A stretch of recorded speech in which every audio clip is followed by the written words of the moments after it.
श्री वाहिगुरु साहिब जी। तन सो वेला जित दर्शन करना, हौ बलहारी सतगुर चरना।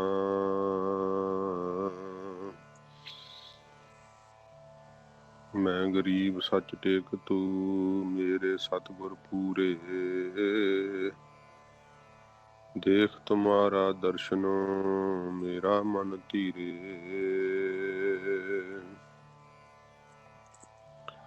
सतनाम श्री वाहिगुरु साहिब जी।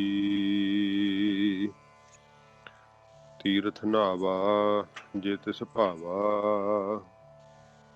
बिन भाणे के नहाए करी। जेती सिरठ उपाई वेखा, विण कर्मा के मिलै लई। तीरथ नावा जे तिस भावा, विण भाणे के नहाए करी। जेती सिरठ उपाई वेखा, विण कर्मा के मिलै लई।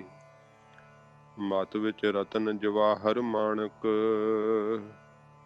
जे एक गुर की सिख सुनी। गुरा एक देह बुझाई, सबना जिया का एक दाता। सो मैं विसर ना जाई। गुरा एक देह बुझाई, सबना जिया का एक दाता। सो मैं विसर ना जाई। वाहिगुरु जी का खालसा, वाहिगुरु जी की फतेह। सच्चे पातशाह ਧੰਨ ਸਾਹਿਬ ਸ਼੍ਰੀ ਗੁਰੂ ਗ੍ਰੰਥ ਸਾਹਿਬ ਜੀ ਮਹਾਰਾਜ ਜੀ ਦੀ ਬਖਸ਼ਿਸ਼ ਰਹਿਮਤ ਸਦਕਾ ਆਪਾਂ ਸੰਗਤੀ ਰੂਪ ਵਿੱਚ ਸਾਰੇ ਇਕੱਠੇ ਹੋਏ ਹਾਂ। ਸਤਿਗੁਰੂ ਜੀ ਦੀ ਪਵਿੱਤਰ ਬਾਣੀ ਦੀ ਸੁੱਧ ਸੰਤਿਆ ਅਤੇ ਅਰਥ ਬੋਧ ਵਾਸਤੇ ਅੱਜ 6ਵੀਂ ਪੌੜੀ ਦੀ ਪ੍ਰਾਰੰਭਤਾ ਹੋਈ ਹੈ। ਜੋ ਪਾਠ ਹਨ, ਪਹਿਲਾਂ ਆਪਾਂ ਵਿਸ਼ਰਾਮਾਂ ਅਤੇ ਪਾਠਾਂ ਵੱਲ ਜਿਹੜਾ ਉਹ ਧਿਆਨ ਦਈਏ। ਤੀਰਥ ਨਾਵਾ ਜਮਕੀ ਹੈ, ਥੋੜਾ ਰੁਕਣਾ। ਜੇ ਤਿਸ ਭਾਵਾ ਪੂਰਾ ਵਿਸ਼ਰਾਮ। ਇਹ ਬਿੰਦੀ ਲਾ ਕੇ ਪਾਠ ਨਹੀਂ ਕਰਨਾ। ਤੀਰਥ ਨਾਵਾ ਜੇ ਤਿਸ ਭਾਵਾਂ, ਇਹ ਪਾਠ ਇਹਦਾ ਸੁੱਧ ਨਹੀਂ ਹੈ। ਤੀਰਥ ਨਾਵਾ ਜੇ ਤਿਸ ਭਾਵਾ, ਇਹ ਥੋੜਾ ਜਿਹਾ ਉਚਾਰਨ ਤੋਂ ਤੁਸੀਂ ਸੂਖਸ਼ਮ ਜਿਹਾ ਵੇਖਣਾ। ਇੱਕ ਹੁੰਦਾ ਨਾਵਾ, ਇੱਕ ਹੁੰਦਾ ਨਾਵਾ। ਤੇ ਇਹ ਨਹਾਉਣ ਦਾ ਅਰਥ ਹੈ, ਨਾਮ ਦਾ ਅਰਥ ਨਹੀਂ। ਇੱਥੇ ਨਹਾਉਣ ਦਾ ਵਾਚਕ ਹੈ, ਇਸ ਕਰਕੇ ਤੀਰਥ ਨਾਵਾ।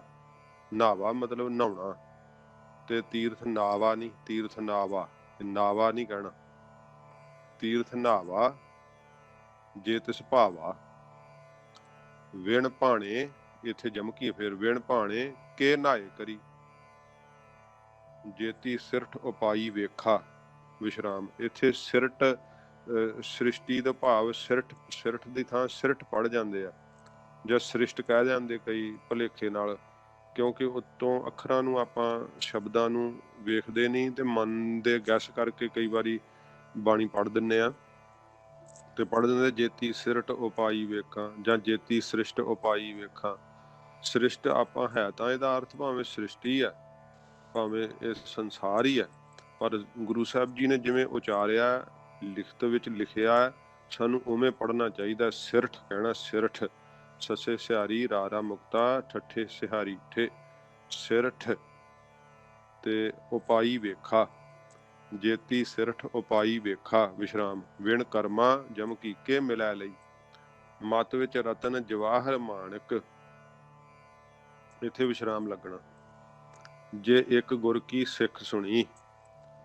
ਸੁਣੀ, ਸੁਣੀ ਬਿੰਦੀ ਤੋਂ ਜਿਹੜਾ ਉਹ ਪਰਹੇਜ਼ ਕਰਨਾ।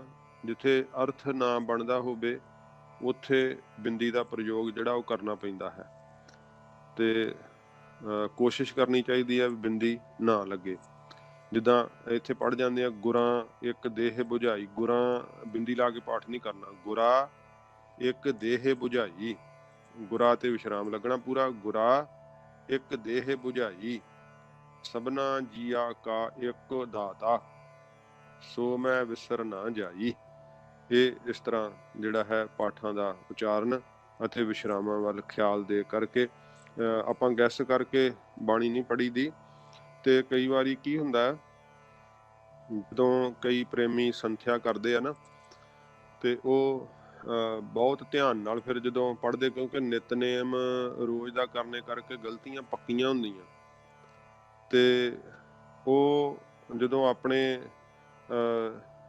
ਆਪ ਨਾਲ ਜੁੜ ਕੇ ਜਦੋਂ ਬਾਣੀ ਪੜ੍ਹਦੇ ਹੁੰਦੇ ਪਹਿਲਾਂ ਜਿੱਦਾਂ, ਤੇ ਪਰ ਸੁੱਧ ਨਹੀਂ ਪੂਰੀ ਪੜ੍ਹਦੇ ਹੁੰਦੇ, ਪਰ ਉਹਨਾਂ ਨੂੰ ਜਿੰਨਾ ਕੁ ਚਲੋ ਆਨੰਦ ਆਉਂਦਾ ਉਹ ਆਉਂਦਾ ਹੁੰਦਾ। ਪਰ ਜਦੋਂ ਸੁੱਧ ਬਾਣੀ ਪੜ੍ਹਨ ਵੱਲ ਧਿਆਨ ਦੇ ਕੇ ਵੇਖ ਕੇ ਪੜ੍ਹਦੇ ਆ ਤੇ ਉਹ ਆਨੰਦ ਨਹੀਂ ਉਹਨਾਂ ਨੂੰ ਆਉਂਦਾ। ਤੇ ਇਉਂ ਕਈ ਸ਼ਿਕਾਇਤ ਕਰਦੇ ਹੁੰਦੇ ਆ ਕਿ ਜਦੋਂ ਅਸੀਂ ਬਾਣੀ ਸੁੱਧ ਪੜ੍ਹਨ ਦਾ ਸਗੋਂ ਯਤਨ ਕਰਦੇ ਆ, ਖਿਆਲ ਨਾਲ ਵੇਖ ਕੇ, ਸਾਡਾ ਧਿਆਨ ਅੱਖਰਾਂ ਦੇ ਵਿੱਚ ਹੁੰਦਾ ਵੀ ਸਾਡੇ ਕੋਲੋਂ ਗਲਤ ਨਾ ਬੋਲਿਆ ਜਾਵੇ, ਤੇ ਪਰ ਸਾਨੂੰ ਆਨੰਦ ਨਹੀਂ ਆਉਂਦਾ। ਪਹਿਲੋਂ ਪਹਿਲ ਜਦੋਂ ਤੁਸੀਂ ਧਿਆਨ ਸ਼ੁੱਧਤਾ ਵੱਲ ਦੇਣਾ ਤੇ ਠੀਕ ਆਨੰਦ ਘਟ ਜਾਏਗਾ ਪਹਿਲੇ ਨਾਲੋਂ। ਪਰ ਜਦੋਂ ਤੁਸੀਂ ਹੌਲੀ ਹੌਲੀ ਸ਼ੁੱਧ ਅੱਖਰ ਪਕਾ ਲਏ, ਸ਼ਬਦਾਂ ਦਾ ਸ਼ੁੱਧ ਉਚਾਰਨ ਜਿਹੜਾ ਹੈ ਉਹ ਪਕਾ ਲਿਆ, ਤੇ ਫਿਰ ਉਹ ਤੁਹਾਡੀ ਮਸਲ ਮੈਮਰੀ ਜਦੋਂ ਬਣ ਗਈ, ਕਿਉਂਕਿ ਹੁਣ ਗਲਤੀਆਂ ਮਸਲ ਮੈਮਰੀ ਬਣੀਆਂ ਪਈਆਂ, ਬਿਨਾਂ ਵੇਖਣ ਤੋਂ ਹੀ ਜਾਂ ਖਿਆਲ ਕੀਤੇ ਤੋਂ ਬਿਨਾਂ ਹੀ ਜਿਹੜਾ ਉੱਤੇ ਸ਼ਬਦਾਂ ਨੂੰ ਵੇਖਣਾ ਨਹੀਂ ਤੇ ਅੰਦਾਜ਼ੇ ਨਾਲ ਪੜ੍ਹੀ ਜਾਣਾ, ਉਹ ਗਲਤੀਆਂ, ਜਾਂ ਪਹਿਲੋਂ ਜਿਸ ਤਰ੍ਹਾਂ ਪੜ੍ਹਦੇ ਉਸ ਤਰ੍ਹਾਂ ਹੀ ਪੜ੍ਹੀ ਜਾਣਾ। ਤੇ ਪਰ ਕੀ ਹੈ, ਜਦੋਂ ਤੁਸੀਂ ਸ਼ੁੱਧ ਪੜ੍ਹਨ ਲੱਗ ਗਏ ਨਾ, ਤੇ ਮਸਲ ਮੈਮਰੀ ਸ਼ੁੱਧ ਸ਼ਬਦਾਂ ਦੀ ਬਣ ਗਈ, ਮੂੰਹ ਤੇ ਚੜ੍ਹ ਗਏ, ਫਿਰ ਜਿਹੜਾ ਆਨੰਦ ਪਹਿਲਾਂ 10 ਪੈਸੇ ਆਉਂਦਾ ਸੀ ਫਿਰ 50% ਆਊਗਾ, ਤੇ ਪ੍ਰੀਤ ਨਾਲ ਪੜ੍ਹੀ ਤੇ ਫਿਰ ਤਾਂ 100% ਆ ਜਾਂਦਾ। ਤੇ ਇਸ ਪ੍ਰਕਾਰ ਇਹ ਫਰਕ ਜਿਹੜਾ ਹੈ ਉਹ ਜ਼ਰੂਰ ਪਹਿਲਾਂ ਪਹਿਲ ਮਹਿਸੂਸ ਹੁੰਦਾ ਹੈ। ਤੇ ਜਿਹੜਾ ਹੈ ਬਾਣੀ ਨੂੰ ਸ਼ੁੱਧ ਪੜ੍ਹਨਾ ਵਿਚਾਰ ਕੇ ਫਿਰ ਤਰੱਕੀ ਜਿਹੜੀ ਆ ਉਹ ਪ੍ਰਾਪਤ ਹੁੰਦੀ ਹੈ।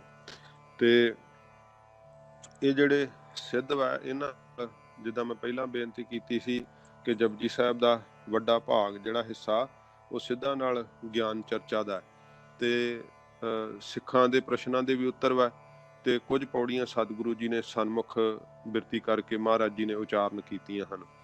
ਤੇ ਇਉਂ ਸਿੱਧਾਂ ਨੇ ਨਾ ਸੱਚੇ ਪਾਤਸ਼ਾਹ ਜੀ ਮਹਾਰਾਜ ਨੂੰ ਨਾ ਫਿਰ ਸਵਾਲ ਕੀਤੇ ਆ, ਤੇ ਗੁਰੂ ਸਾਹਿਬ ਜੀ ਨੂੰ ਇਹ ਵੀ ਭਾਈ ਗੁਰਦਾਸ ਸਾਹਿਬ ਜੀ ਨੇ ਆਪਣੀਆਂ ਵਾਰਾਂ 'ਚ ਜ਼ਿਕਰ ਕੀਤਾ ਹੈ ਕਿ ਮਹਾਰਾਜ ਸੱਚੇ ਪਾਤਸ਼ਾਹ ਜੀ ਦੀ ਨਾ ਸ਼ਕਤੀ ਪਰਖਣ ਲਈ ਉਹਨਾਂ ਨੇ ਸਰੋਵਰ ਵਿੱਚੋਂ ਮਹਾਰਾਜ ਨੂੰ ਜਲ ਲਿਆਉਣ ਵਾਸਤੇ ਆਪਣੇ ਕੋਲੋਂ ਇੱਕ ਖੱਪਰ ਦਿੱਤਾ, ਨਾਥ ਜੀ, ਜਿਵੇਂ ਭਾਈ ਗੁਰਦਾਸ ਜੀ ਨੇ ਜ਼ਿਕਰ ਕੀਤਾ, ਤੇ ਕਿਹਾ ਕਿ ਉੱਥੋਂ ਤੁਸੀਂ ਨਾ ਜਲ ਲੈ ਕੇ ਆਓ।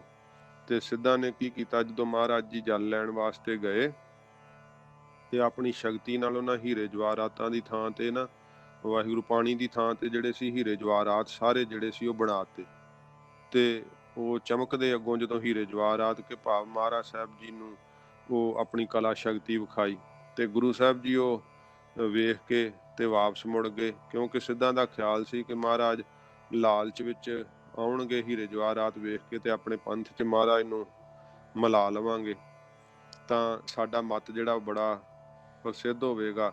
ਗੁਰੂ ਸਾਹਿਬ ਨੂੰ ਝੂਠੀ ਮਾਇਆ ਵਿੱਚ ਜਿਹੜਾ ਸੀ ਫਸਾਉਣਾ ਚਾਹੁੰਦੇ ਸੀ, ਜਿਨ੍ਹਾਂ ਦੀ ਪਵਿੱਤਰ ਬਾਣੀ ਹੀ ਝੂਠੀ ਮਾਇਆ 'ਚੋਂ ਪੁਰਾਣੀ ਮਾਤਰ ਨੂੰ ਬਾਹਰ ਕੱਢ ਲਿਆਉਂਦੀ ਹੈ।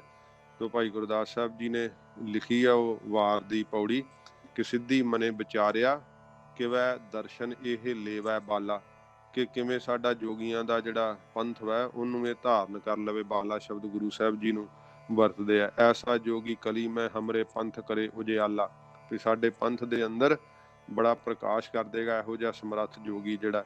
ਤੇ ਖੱਪਰ ਦਿੱਤਾ ਨਾਥ ਜੀ, ਪਾਣੀ ਭਰ ਲੈਵਣ ਉੱਠ ਚਾਲਾ, ਉਹ ਖੱਪਰ ਦਿੱਤਾ ਫਿਰ ਆਪਣੇ ਕੋਲੋਂ ਸਿੱਧਾਂ ਨੇ, ਤੇ ਮਹਾਰਾਜ ਪਾਣੀ ਲੈਣ ਵਾਸਤੇ ਚਲੇ ਗਏ। ਬਾਬਾ ਆਇਆ ਪਾਣੀ ਹੈ ਡਿੱਠੇ ਰਤਨ ਜਵਾਹਰ ਲਾਲਾ, ਜਦੋਂ ਮਹਾਰਾਜ ਪਾਣੀ ਲੈਣ ਵਾਸਤੇ ਆਏ ਤਾਂ ਉੱਥੇ ਹੀਰੇ ਜਵਾਹਰਾਤ ਪਾਣੀ ਦੀ ਥਾਂ ਤੇ ਵੇਖੇ। ਸਤਿਗੁਰ ਅਗਮ ਅਗਾਧ ਪੁਰਖ ਕਿਹੜਾ ਝੱਲੇ ਗੁਰੂ ਦੀ ਝਾਲਾ, ਭਾਈ ਗੁਰਦਾਸ ਸਾਹਿਬ ਜੀ ਕਹਿੰਦੇ ਮਹਾਰਾਜ ਤਾਂ ਮਨ ਦੀ ਪਹੁੰਚ ਤੋਂ ਪਰੇ ਆ, ਅਗਾਧ ਡੂੰਘੇ ਆ, ਅਕਾਲ ਪੁਰਖ ਵਾਹਿਗੁਰੂ ਦਾ ਸਰੂਪ ਹੈ। ਗੁਰੂ ਸਾਹਿਬ ਦੀ ਸ਼ਕਤੀ ਕੌਣ ਝੱਲ ਸਕਦਾ? फिर आया गुरनाथ जी, पानी ठौड़ नहीं उस ताला। महाराज साहब जी ने आके सतगुरुआं जी ने कहता कि उस ਥਾਂ ਦੇ ਉੱਤੇ ਨਾ ਪਾਣੀ ਹੈ ਨਹੀਂ ਨਾਥ ਜੀ, ਸਿੱਧ ਜੀ ਉੱਥੇ ਪਾਣੀ ਨਹੀਂ ਹੈ। ਤੇ ਸਤਿਗੁਰੂ ਜੀ ਦੀ ਬਾਬਤ ਭਾਈ ਸਾਹਿਬ ਨੇ ਲਿਖਿਆ, ਸ਼ਬਦ ਜਿੱਤੀ ਸਿੱਧ ਮੰਡਲੀ ਕੀਤੋ ਸੋ ਆਪਣਾ ਪੰਥ ਨਿਰਾਲਾ, ਕਲਯੁਗ ਨਾਨਕ ਨਾਮ ਸੁਖਾਲਾ। ਕਲਯੁਗ ਦੇ ਅੰਦਰ ਨਾਮ ਦਾ ਜਪਣਾ ਹੀ ਸਭ ਤੋਂ ਸੌਖਾ ਰਸਤਾ ਹੈ। ਰਿੱਧੀਆਂ ਸਿੱਧੀਆਂ ਪ੍ਰਾਪਤ ਕਰਕੇ ਵੀ ਜਿਹੜੇ ਸੀ ਨਾ ਸਿੱਧ, ਉਹ ਮਨ ਦੀ ਸ਼ਾਂਤੀ ਨਾ ਸੀ ਪ੍ਰਾਪਤ ਕਰ ਸਕੇ। ਇਉਂ ਸੱਚੇ ਪਾਤਸ਼ਾਹ ਜੀ ਮਹਾਰਾਜ ਦਾ ਜਦੋਂ ਇਹ ਪ੍ਰਤਾਪ ਵੇਖਿਆ, ਉਹ ਸ਼ਕਤੀ ਵਿਖਾ ਕੇ ਮਹਾਰਾਜ ਨੂੰ ਡਲਾ ਨਾ ਸਕੇ, ਤੇ ਫਿਰ ਸਿੱਧਾਂ ਨੇ ਮਹਾਰਾਜ ਸੱਚੇ ਪਾਤਸ਼ਾਹ ਜੀ ਨੂੰ ਬੇਨਤੀ ਕੀਤੀ ਕਿ ਮਹਾਰਾਜ ਅਸੀਂ ਨਾ ਚਲੋ ਤੁਹਾਨੂੰ ਤੀਰਥਾਂ ਤੇ ਇਸ਼ਨਾਨ ਕਰਵਾ ਲਿਆਉਂਦੇ ਆ। ਤੇ ਤੀਰਥਾਂ ਤੇ ਇਸ਼ਨਾਨ ਕਰਨ ਨਾਲ, ਕਿਉਂਕਿ ਸਿੱਧਾਂ ਦਾ ਖਿਆਲ ਸੀ ਕਿ ਸਤਿਗੁਰੂ ਜੀ ਸਾਡੇ ਤਰ੍ਹਾਂ ਜਿਹੜਾ ਹੈ ਉਹ ਸ਼ਕਤੀ ਨਾਲ ਉੱਡ ਨਹੀਂ ਸਕਣਾ ਤੇ ਸਾਡੀ ਜਿੱਤ ਹੋਵੇਗੀ। ਤੇ ਅਸੀਂ 68 ਤੀਰਥਾਂ ਤੇ ਜਿਹੜੇ ਉਹ ਪ੍ਰਸਿੱਧ ਮੰਨੇ ਆ, ਤੇ ਕਿਉਂਕਿ ਸਿੱਧ ਸ਼ਕਤੀ ਨਾਲ ਉੱਡ ਕੇ ਸਾਰੇ ਤੀਰਥਾਂ ਤੇ ਜਾ ਆਉਂਦੇ ਸੀ। ਜਾਂ ਉਹ ਸਤਿਗੁਰੂ ਜੀ ਨੂੰ ਇਉਂ ਉਹਨਾਂ ਨੇ ਕਿਹਾ ਕਿ ਮਹਾਰਾਜ ਅਸੀਂ ਜੀਵ ਦਾ ਹਿਰਦਾ ਜਿਹੜਾ ਹੈ ਉਹ ਤੀਰਥ ਤੇ ਇਸ਼ਨਾਨ ਨਾਲ ਵੀ ਸਚਿਆਰ ਕਰ ਸਕਦੇ ਆ, ਤੀਰਥਾਂ ਤੇ ਨਹਾ ਕੇ ਪਰਮ ਗਤੀ ਪ੍ਰਾਪਤ ਹੋ ਸਕਦੀ ਹੈ। ਤੇ ਫਿਰ ਸੱਚੇ ਪਾਤਸ਼ਾਹ ਜੀ ਮਹਾਰਾਜ ਨੇ ਇਹ ਪੌੜੀ ਜਿਹੜੀ 6ਵੀਂ ਹੈ, ਇਹ ਮਹਾਰਾਜ ਸਾਹਿਬ ਜੀ ਨੇ ਉਚਾਰਨ ਕੀਤੀ। ਗੁਰੂ ਸਾਹਿਬ ਜੀ ਨੇ ਉੱਤਰ ਦੇ ਵਿੱਚ ਕਿਹਾ, ਤੀਰਥ ਨਹਾਵਾ ਜੇ ਤਿਸ ਭਾਵਾ। ਮਹਾਰਾਜ ਕਹਿੰਦੇ ਸਿੱਧੋ, ਜੇ ਪਰਮੇਸ਼ਰ ਨੂੰ ਭਾਈਏ ਹੀ ਨਾ, ਤੇ ਭਾਵ ਤੀਰਥਾਂ ਤੇ ਨਹਾਉਣ ਤਾਂ ਜਾਈਏ ਨਾ ਜੇ ਪਰਮੇਸ਼ਰ ਨੂੰ ਭਾ ਜਾਈਏ, ਤੇ ਪਰਮੇਸ਼ਰ ਦੀ ਰਜਾ ਵਿੱਚ ਚੱਲੀਏ, ਭਾਵਨਾ ਰੱਖੀਏ, ਸ਼ਰਧਾ ਰੱਖੀਏ, ਪਰਮੇਸ਼ਰ ਦਾ ਭਾਣਾ ਮੰਨੀਏ, ਤੇ ਫਿਰ ਤਾਂ ਸੱਚੇ ਪਾਤਸ਼ਾਹ ਜੀ ਮਹਾਰਾਜ ਕਹਿੰਦੇ ਤੀਰਥਾਂ ਤੇ ਨਹਾਉਣਾ ਜਿਹੜਾ ਉਹ ਸਫਲਾ ਹੋਵੇ। ਪਰ ਜੇ ਕਰਕੇ ਪਰਮੇਸ਼ਰ ਦੇ ਉੱਪਰ ਸ਼ਰਧਾ ਨਹੀਂ, ਪਿਆਰ ਨਹੀਂ, ਤੇ ਫਿਰ ਸੱਚੇ ਪਾਤਸ਼ਾਹ ਜੀ ਮਹਾਰਾਜ ਕਹਿੰਦੇ ਤੀਰਥਾਂ ਤੇ ਨਹਾ ਕਰਕੇ ਕੀ ਕਰੇ। ਤੇ ਉਹਨਾਂ ਦੀ ਬਾਬਤ ਮਹਾਰਾਜ ਨੇ ਕਿਹਾ ਨਾ ਕਿ ਜਿਨ੍ਹਾਂ ਨੂੰ ਸ਼ਰਧਾ ਨਹੀਂ, ਪਿਆਰ ਨਹੀਂ, ਤੇ ਨਹਾਵਣ ਚੱਲੇ ਤੀਰਥੀ, ਮਨ ਖੋਟੇ ਤਨ ਚੋਰ, ਇੱਕ ਭਉ ਲੱਥੀ ਨਹਾਤਿਆਂ, ਦੋਏ ਭਾ ਚੜੀਅਸ ਹੋਰ। ਇਹ ਤੀਰਥ ਤੇ ਜਦੋਂ ਜਾਂਦੇ ਆ ਤੇ ਮਨੋਰਥ ਸੁੱਚਾ ਨਾ ਹੋਵੇ। ਜੇ ਤੀਰਥ ਤੇ ਫਲ ਮਿਲਦਾ ਨਾ ਨਾਮ ਦੇ ਜਪਣ ਦਾ, ਤੇ ਉੱਥੇ ਗੱਲਾਂ ਕਰਨ ਦਾ, ਬਦਫੈਲੀਆਂ ਕਰਨ ਦਾ ਓਡਾ ਵੱਡਾ ਪਾਪ ਵੀ ਫਿਰ ਲੱਗਦਾ। ਜਿਵੇਂ ਸੱਚਖੰਡ ਸ੍ਰੀ ਹਰਿਮੰਦਰ ਸਾਹਿਬ ਕਹਿੰਦੇ, ਇੱਕ ਜਪਜੀ ਸਾਹਿਬ ਦਾ ਪਾਠ ਕਰੀਏ ਤੇ ਹਜ਼ਾਰਾਂ ਲੱਖਾਂ ਪਾਠ ਕਰਨ ਦਾ ਫਲ ਮਿਲ ਜਾਂਦਾ। ਏਦਾਂ ਸੱਚਖੰਡ ਸ੍ਰੀ ਹਜ਼ੂਰ ਸਾਹਿਬ ਵੀ ਗੁਰਸਿੱਖ ਮੰਨਦੇ ਆ ਕਿ ਜੇ ਇੱਕ ਇੱਥੇ ਜਪਜੀ ਸਾਹਿਬ ਦਾ ਪਾਠ ਕਰੀਏ ਤੇ ਲੱਖਾਂ ਹਜ਼ਾਰਾਂ ਜਪਜੀ ਸਾਹਿਬ ਦੇ ਪਾਠ ਕਰਨ ਦਾ ਫਲ ਮਿਲ ਜਾਂਦਾ। ਤੇ ਜੇ ਉੱਥੇ ਉਨੀਆਂ ਬਹਿ ਕੇ ਗੱਲਾਂ ਕਰੀਏ, ਜਾਂ ਕਿਸੇ ਦਾ ਸਮਾਨ ਚੁੱਕ ਲਈਏ, ਚੋਰੀ ਕਰ ਲਈਏ, ਜਾਂ ਕਿਸੇ ਨਾਲ ਭੈੜੀ ਨਿਗਾਹ ਨਾਲ ਵੇਖੀਏ, ਬਦਫੈਲੀ ਕਰੀਏ ਤੀਰਥ ਤੇ ਆ ਕੇ, ਫਿਰ ਉਹ ਪਾਪ ਵੀ ਓਨਾ ਜ਼ਿਆਦਾ ਚੜ੍ਹਦਾ ਹੈ। ਤੇ ਸਤਿਗੁਰੂ ਜੀ ਨੇ ਇੱਥੇ ਪ੍ਰਯੋਜਨ ਇਹ ਰੱਖ ਕੇ ਦੱਸਿਆ ਕਿ ਵਾਹਿਗੁਰੂ ਦਾ ਨਾਮ ਜੇ ਨਹੀਂ ਜਪਿਆ, ਵਾਹਿਗੁਰੂ ਜੀ ਨਾਲ ਪਿਆਰ ਨਹੀਂ ਕੀਤਾ, ਸ਼ਰਧਾ ਨਹੀਂ ਮਨ ਦੇ ਅੰਦਰ ਧਾਰਨ ਕੀਤੀ, ਤੇ ਫਿਰ ਤੀਰਥਾਂ ਤੇ ਨਹਾਇਆ ਹੋਇਆ ਕੀ ਕਰੂਗਾ। ਸਤਿਗੁਰੂ ਜੀ ਨੇ ਕਿਹਾ ਕਿ ਅੰਦਰਲੇ ਤੀਰਥ ਤੇ ਇਸ਼ਨਾਨ ਕਰਨਾ ਸਿੱਧੋ ਜ਼ਰੂਰੀ ਹੈ। ਉਹ ਤੀਰਥ ਕਿਹੜਾ? ਤੀਰਥ ਨਹਾਵਣ ਜਾਓ, ਤੀਰਥ ਨਾਮ ਹੈ। ਤੀਰਥ ਸ਼ਬਦ ਵਿਚਾਰ ਅੰਤਰ ਗਿਆਨ ਹੈ। ਜਿਹੜਾ ਅੰਦਰ ਸ਼ਬਦ ਦੀ ਵਿਚਾਰ ਕਰਨੀ ਨਾ, ਤੇ ਉਸ ਵਿਚਾਰ ਤੋਂ ਜਿਹੜਾ ਗਿਆਨ ਪ੍ਰਾਪਤ ਹੋਣਾ, ਉਹ ਤੀਰਥ ਦੇ ਉੱਤੇ ਸਤਿਗੁਰੂ ਜੀ ਕਹਿੰਦੇ ਭਾਈ ਇਸ਼ਨਾਨ ਕਰੋ। ਫਿਰ ਇਹ ਅੰਦਰਲੇ ਤੀਰਥ ਤੇ ਇਸ਼ਨਾਨ ਕਰੀਦਾ ਕਿਵੇਂ ਆ? ਮਹਾਰਾਜ ਨੇ ਕਿਹਾ ਨਾ, ਸੁਣਿਆ ਮੰਨਿਆ ਮਨ ਕੀਤਾ ਭਾਓ, ਅੰਤਰਗਤ ਤੀਰਥ ਮਲ ਨਹਾਓ। ਇਹ ਅੰਦਰਲੇ ਤੀਰਥ ਤੇ ਇਸ਼ਨਾਨ ਕਰਨਾ ਹੈ। ਸੁਣਨਾ, ਮੰਨਣ ਕਰਨਾ, ਤੇ ਮਨ ਦੇ ਅੰਦਰ ਫਿਰ ਪ੍ਰੇਮ ਪੈਦਾ ਕਰਨਾ। ਇਹ ਮਲ ਮਲ ਕੇ ਨਹਾਉਣਾ ਹੈ ਇਸ ਤੀਰਥ ਦਾ। ਜਿਵੇਂ ਮਹਾਰਾਜ ਕਿਹਾ, ਗੁਰੂ ਸਮੁੰਦ ਨਦੀ ਸਭ ਸਿੱਖੀ, ਨਹਾਤੈ ਜਿਤ ਵਡਿਆਈ। ਗੁਰੂ ਮਹਾਰਾਜ ਸਾਹਿਬ ਸਮੁੰਦਰ ਤੀਰਥ ਦੀ ਨਿਆਈ ਹਨ। ਗੁਰ ਸਾਗਰ ਰਤਨੀ ਭਰਪੂਰੇ, ਅੰਮ੍ਰਿਤ ਸੰਤ ਚੁਗੈ ਨਹੀਂ ਦੂਰੇ। ਮਹਾਰਾਜ ਸੱਚੇ ਪਾਤਸ਼ਾਹ ਜਿਹੜੇ ਆ ਉਹ ਮਾਨ ਸਰੋਵਰ ਦੀ ਤਰ੍ਹਾਂ, ਤੀਰਥ ਦੀ ਤਰ੍ਹਾਂ ਹੈ। ਤੇ ਤੀਰਥ ਤੇ ਫਿਰ ਜਿਵੇਂ ਮਾਨ ਸਰੋਵਰ ਤੇ ਹੰਸ ਆ ਕਰਕੇ ਬੈਠਦੇ ਆ, ਤੇ ਇਸ ਤਰ੍ਹਾਂ ਗੁਰੂ ਸਾਹਿਬ ਰੂਪੀ ਤੀਰਥ ਤੇ ਸੰਤ ਮਹਾਤਮਾ, ਗੁਰਮੁਖ ਸੁੱਚੇ ਮਨ ਵਾਲੇ ਹੰਸ ਜਿਹੜੇ ਆ ਨਾ, ਉਹ ਆ ਕਰਕੇ ਬੈਠਦੇ ਆ ਤੇ ਉਹ ਇਸ਼ਨਾਨ ਕਰਦੇ ਆ। ਤੇ ਜਿਵੇਂ ਮਾਨ ਸਰੋਵਰ ਦੇ ਵਿੱਚ ਫਿਰ ਉੱਥੇ ਹੀਰੇ ਮੋਤੀ ਹੁੰਦੇ ਆ, ਹੰਸਾਂ ਦਾ ਖਾਣਾ, ਇਵੇਂ ਗੁਰੂ ਸਾਹਿਬ ਦੇ ਅੰਦਰ ਪ੍ਰੇਮ ਰੂਪੀ ਮੋਤੀ ਹੈ, ਬਰਾਗ ਰੂਪੀ ਰਤਨ ਹੈ ਤੇ ਨਾਮ ਰੂਪੀ ਜਵਾਹਰ ਹੈ। ਇਸ ਤਰ੍ਹਾਂ ਇਹ ਜਿਹੜੇ ਹੀਰੇ ਮੋਤੀ ਜਵਾਹਰ ਹਨ ਨਾ, ਗੁਰਸਿੱਖ ਆਪਣੀ ਬਿਰਤੀ ਰੂਪੀ ਚੁੰਝ ਦੇ ਨਾਲ, ਪ੍ਰੀਤ ਰੂਪੀ ਰਸਨਾ ਦੇ ਨਾਲ ਗੁਰੂ ਰੂਪੀ ਤੀਰਥ ਦੇ ਵਿੱਚੋਂ ਚੁਗ ਕੇ ਛਕਦੇ ਆ। ਇਹ ਅੰਦਰਲਾ ਤੀਰਥ ਹੈ। ਤੇ ਜੇ ਅੰਦਰਲੇ ਤੀਰਥ ਤੇ ਨਹਾਤੇ ਹੀ ਨਹੀਂ, ਬਾਹਰੋਂ ਤੀਰਥਾਂ ਤੇ ਤੁਰ ਤੁਰ ਕੇ, ਜਿਵੇਂ ਪੈਰੀ ਕਹਿੰਦੇ ਜੁੱਤੀ ਨਹੀਂ ਪਾਉਣੀ, ਤੇ ਇਹ ਅੱਜ ਕੱਲ੍ਹ ਦੇ ਸਮੇਂ 'ਚ ਵੀ ਇਵੇਂ ਕਈ ਹੱਠ ਕਰਦੇ ਆ ਕਿ ਨੰਗੇ ਪੈਰੀ ਤੀਰਥ ਯਾਤਰਾ ਕਰਦੇ ਆ। ਤੇ ਫਿਰ ਕਈ ਜਿਹੜੇ ਆ ਹਿੰਦੂ ਮੱਤ ਵਿੱਚ ਵੀ ਉਹ ਜਦੋਂ ਮੰਦਰਾਂ ਦੀਆਂ ਯਾਤਰਾਵਾਂ ਕਰਦੇ ਆ, ਉਹ ਲੰਮੇ ਪੈ ਪੈ ਕੇ ਡੰਡੌਤ ਕਰਦੇ ਹੋਏ ਹੋਰ ਕਈ ਪ੍ਰਕਾਰ ਦੇ ਸਰੀਰ ਨੂੰ ਕਸ਼ਟ ਦੇ ਕੇ ਕਰਦੇ ਆ। ਤੇ ਇਹ ਬਾਹਰੀ ਕਰਮ ਜਿਹੜਾ ਹੈ ਨਾ, ਇਹਦਾ ਸਤਿਗੁਰੂ ਜੀ ਨੇ ਖੰਡਨ ਤਾਂ ਕੀਤਾ ਜੇ ਅੰਦਰ ਪ੍ਰੀਤ ਨਹੀਂ ਹੈਗੀ। ਪਰ ਇਹਦਾ ਇਹ ਭੇਦ ਸਮਝਣਾ, ਕਿਉਂਕਿ ਕਈ ਜਿਹੜੇ ਗੁਰਸਿੱਖਾਂ ਨੂੰ ਧਰਮ ਨਾਲੋਂ ਤੋੜਨ ਦਾ ਯਤਨ ਕਰਦੇ, ਇਹਨਾਂ ਪੰਕਤੀਆਂ ਦਾ ਵਿਚਾਰ ਕੱਢ ਕੇ ਦੱਸਦੇ ਆ ਕਿ ਵੇਖੋ ਜੀ, ਤੀਰਥਾਂ ਤੇ ਨਹਾਉਣ ਦਾ ਕੋਈ ਫਾਇਦਾ ਹੈ ਨਹੀਂ ਗਾ, ਤੇ ਜਿਹੜਾ ਹੈ ਹਰਿਮੰਦਰ ਸਾਹਿਬ ਤੀਰਥ ਤੇ ਇਸ਼ਨਾਨ ਕੀ ਕਰਨਾ ਜਾ ਕੇ, ਤੇ ਆਪਣੇ ਗੁਰਧਾਮਾਂ ਦੇ ਦਰਸ਼ਨ ਕੀ ਕਰਨੇ ਜਾ ਕੇ, ਤੁਸੀਂ ਬਸ ਘਰੇ ਨਾਮ ਜਪੋ। ਨਾਮ ਉਹਨਾਂ ਕੋਲੋਂ ਜਪਿਆ ਨਹੀਂ ਜਾਂਦਾ। ਤੀਰਥ ਯਾਤਰਾ ਤੋਂ ਮਨਾ ਕਰਦੇ ਆ, ਗੁਰੂ ਅਸਥਾਨਾਂ ਨਾਲ ਨਾ ਜਾਓ। ਗੁਰੂ ਸਥਾਨਾਂ ਤੇ ਗੁਰੂ ਸਥਾਨਾਂ ਤੇ ਵੇਖੋ ਸਹੀ ਹੁੰਦਾ ਕੀ ਆ। ਗੁਰੂ ਸਥਾਨਾਂ ਤੇ ਕੋਈ ਭੰਗੜੇ ਪਾਏ ਜਾਂਦੇ, ਕੋਈ ਗਿੱਧਾ, ਉੱਥੇ ਕੋਈ ਟੈਪਰ ਕਾਟਾਂ, ਕੋਈ ਰਿਕਾਰਡ ਵੱਜਦੇ ਆ। ਗੁਰੂ ਅਸਥਾਨਾਂ ਤੇ ਨਾਮ ਦੀ ਮਹਿਮਾ ਵਾ। ਹਰਿਮੰਦਰ ਸਾਹਿਬ ਕੀ ਹੋ ਰਿਹਾ? ਹਰ ਵੇਲੇ ਕੀਰਤਨ ਹੋ ਰਿਹਾ, ਤੇ ਕੀਰਤਨ ਕਿਹੜਾ? ਧੁਰ ਕੀ ਬਾਣੀ ਦਾ ਹੋ ਰਿਹਾ।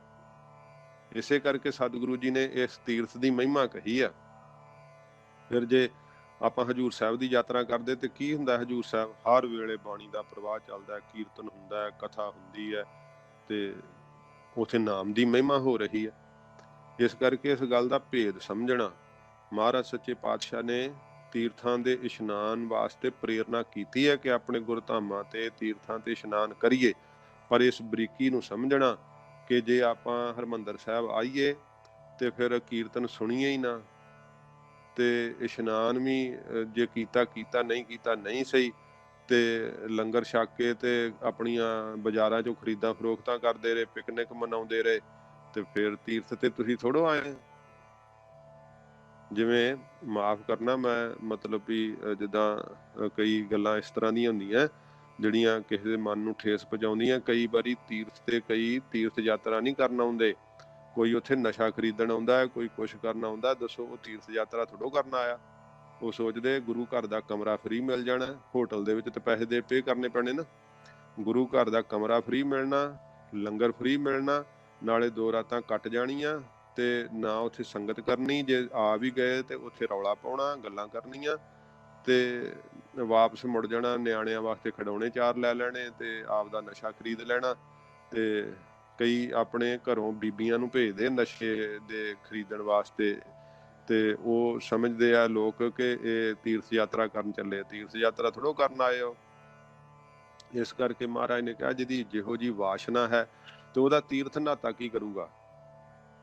ਸਿੱਧਾ ਨੇ ਕਿਹਾ ਨਾ, ਤੀਰਥਾਂ ਤੇ ਨਹਾਉਣ ਕਰਕੇ ਕਲਿਆਣ ਪ੍ਰਾਪਤ ਹੁੰਦੀ ਹੈ। ਮਹਾਰਾਜ ਕਹਿੰਦੇ ਭਾਈ, ਇਕੱਲਾ ਤੀਰਥਾਂ ਤੇ ਨਹਾਉਣ ਨਾਲ ਕਲਿਆਣ ਨਹੀਂ ਪ੍ਰਾਪਤ ਹੁੰਦੀ। ਜੀਵ ਦਾ ਆਚਰਣ ਉੱਚਾ ਚਾਹੀਦਾ, ਜੀਵ ਦੇ ਹਿਰਦੇ ਵਿੱਚ ਵਾਹਿਗੁਰੂ ਦਾ ਪ੍ਰੇਮ ਚਾਹੀਦਾ, ਤੇ ਵਾਹਿਗੁਰੂ ਨੂੰ ਉਹ ਭਾ ਜਾਵੇ। ਇੰਨਾ ਸੁੱਚਾ ਜੀਵਨ ਉਹਦਾ ਹੋਵੇ ਕਿ ਪਰਮੇਸ਼ਰ ਨੂੰ ਭਾ ਜਾਵੇ। ਜੇ ਪਰਮੇਸ਼ਰ ਨੂੰ ਭਾ ਗਿਆ ਤਾਂ ਫਿਰ ਉਹਦਾ ਤੀਰਥ ਯਾਤਰਾ ਵੀ ਸਫਲੀ ਹੈ। ਜਿਵੇਂ ਸ਼੍ਰੀਮਾਨ ਸੰਤ ਗਿਆਨੀ ਗੁਰਬੰਜਨ ਸਿੰਘ ਜੀ ਮਹਾਰਾਜ ਜੀ ਨੇ ਤੁਰ ਕੇ 5 ਤਖਤਾਂ ਦੀ ਯਾਤਰਾ ਕੀਤੀ ਸੀ ਮਹਾਂਪੁਰਖਾਂ ਨੇ, ਤੇ ਉਹਨਾਂ ਦਾ ਤੇ ਸਾਰਾ ਕੁਛ ਹੀ ਪਰਮੇਸ਼ਰ ਨੂੰ ਭਾਉਂਦਾ, ਜਿਹੜੇ ਇੰਨਾ ਮਹਾਰਾਜ ਨਾਲ ਪਿਆਰ ਕਰਦੇ ਆ। ਇੰਨੀ ਸਤਿਗੁਰੂ ਜੀ ਦੀ ਬਾਣੀ ਦੀ ਕਥਾ ਜਿਹੜੀ ਹੈ, ਇਹ ਉਹਨਾਂ ਨੇ ਏਡਾ ਵੱਡਾ, ਇਹ ਸਤਿਗੁਰੂ ਜੀ ਨੇ ਉਹਨਾਂ ਕੋਲੋਂ ਪਰਉਪਕਾਰ ਦਾ ਕਾਰਜ ਕਰਾਇਆ ਕਿ ਅੱਜ ਕਥਾ ਦਾ ਵਜੂਦ ਹੀ ਸ਼ਾਇਦ ਉਹ ਨਾ ਰਹਿੰਦਾ, ਜੇ ਮਹਾਂਪੁਰਖ ਏਡਾ ਵੱਡਾ ਇਹ ਉਪਕਾਰ ਨਾ ਕਰਦੇ। ਤਾਂ ਇਹ ਗੁਰੂ ਕਲਗੀਧਰ ਸੱਚੇ ਪਾਤਸ਼ਾਹ ਜੀ ਮਹਾਰਾਜ ਨੇ ਉਹਨਾਂ ਤੋਂ ਬਖਸ਼ਿਸ਼ ਕਰਕੇ ਇਹ ਜਿਹੜੀ ਸੀ ਸੇਵਾ ਕਰਾਈ, ਤੇ ਮਹਾਂਪੁਰਖਾਂ ਨੇ ਸਾਰੇ ਥਾਵਾਂ ਤੇ ਵਿਚਰ ਕੇ ਗੁਰਬਾਣੀ ਦਾ ਨਰੋਲ ਸ੍ਰੀ ਗੁਰੂ ਗ੍ਰੰਥ ਸਾਹਿਬ ਜੀ ਦੀ ਬਾਣੀ ਦਾ ਪ੍ਰਚਾਰ ਕੀਤਾ ਕਥਾ ਦੁਆਰਾ।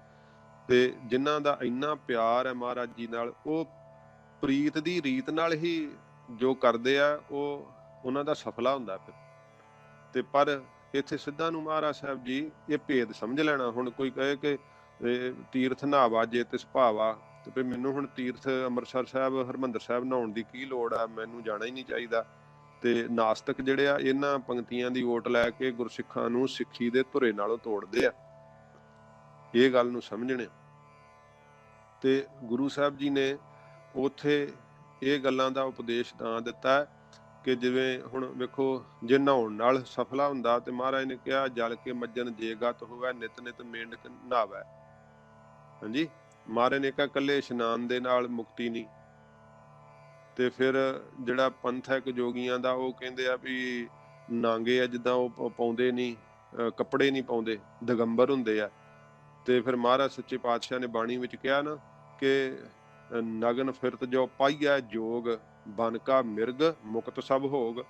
ਫਿਰ ਜਿਹੜੇ ਜੰਗਲ ਦੇ ਹਿਰਨ ਆ ਉਹ ਸਾਰੇ ਮੁਕਤ ਹੋ ਜਾਣੇ ਚਾਹੀਦੇ ਆ ਜੇ ਨੰਗੇ ਰਿਆਂ ਹੀ ਮੁਕਤੀ ਮਿਲਦੀ ਹੈ, ਕਿਉਂਕਿ ਉਹ ਸਾਰੇ ਹਿਰਨ ਜਿਹੜੇ ਜੰਗਲ ਦੇ ਪਸ਼ੂ ਆ ਉਹ ਨੰਗੇ ਰਹਿੰਦੇ। ਇਸ ਕਰਕੇ ਇਹਨਾਂ ਕਰਮਾਂ ਦੇ ਕਰਨ ਨਾਲ ਮੁਕਤੀ ਨਹੀਂ, ਮੁਕਤੀ ਵਾਹਿਗੁਰੂ ਦੇ ਨਾਲ ਪ੍ਰੀਤ ਕਰਨ ਨਾਲ ਹੈ।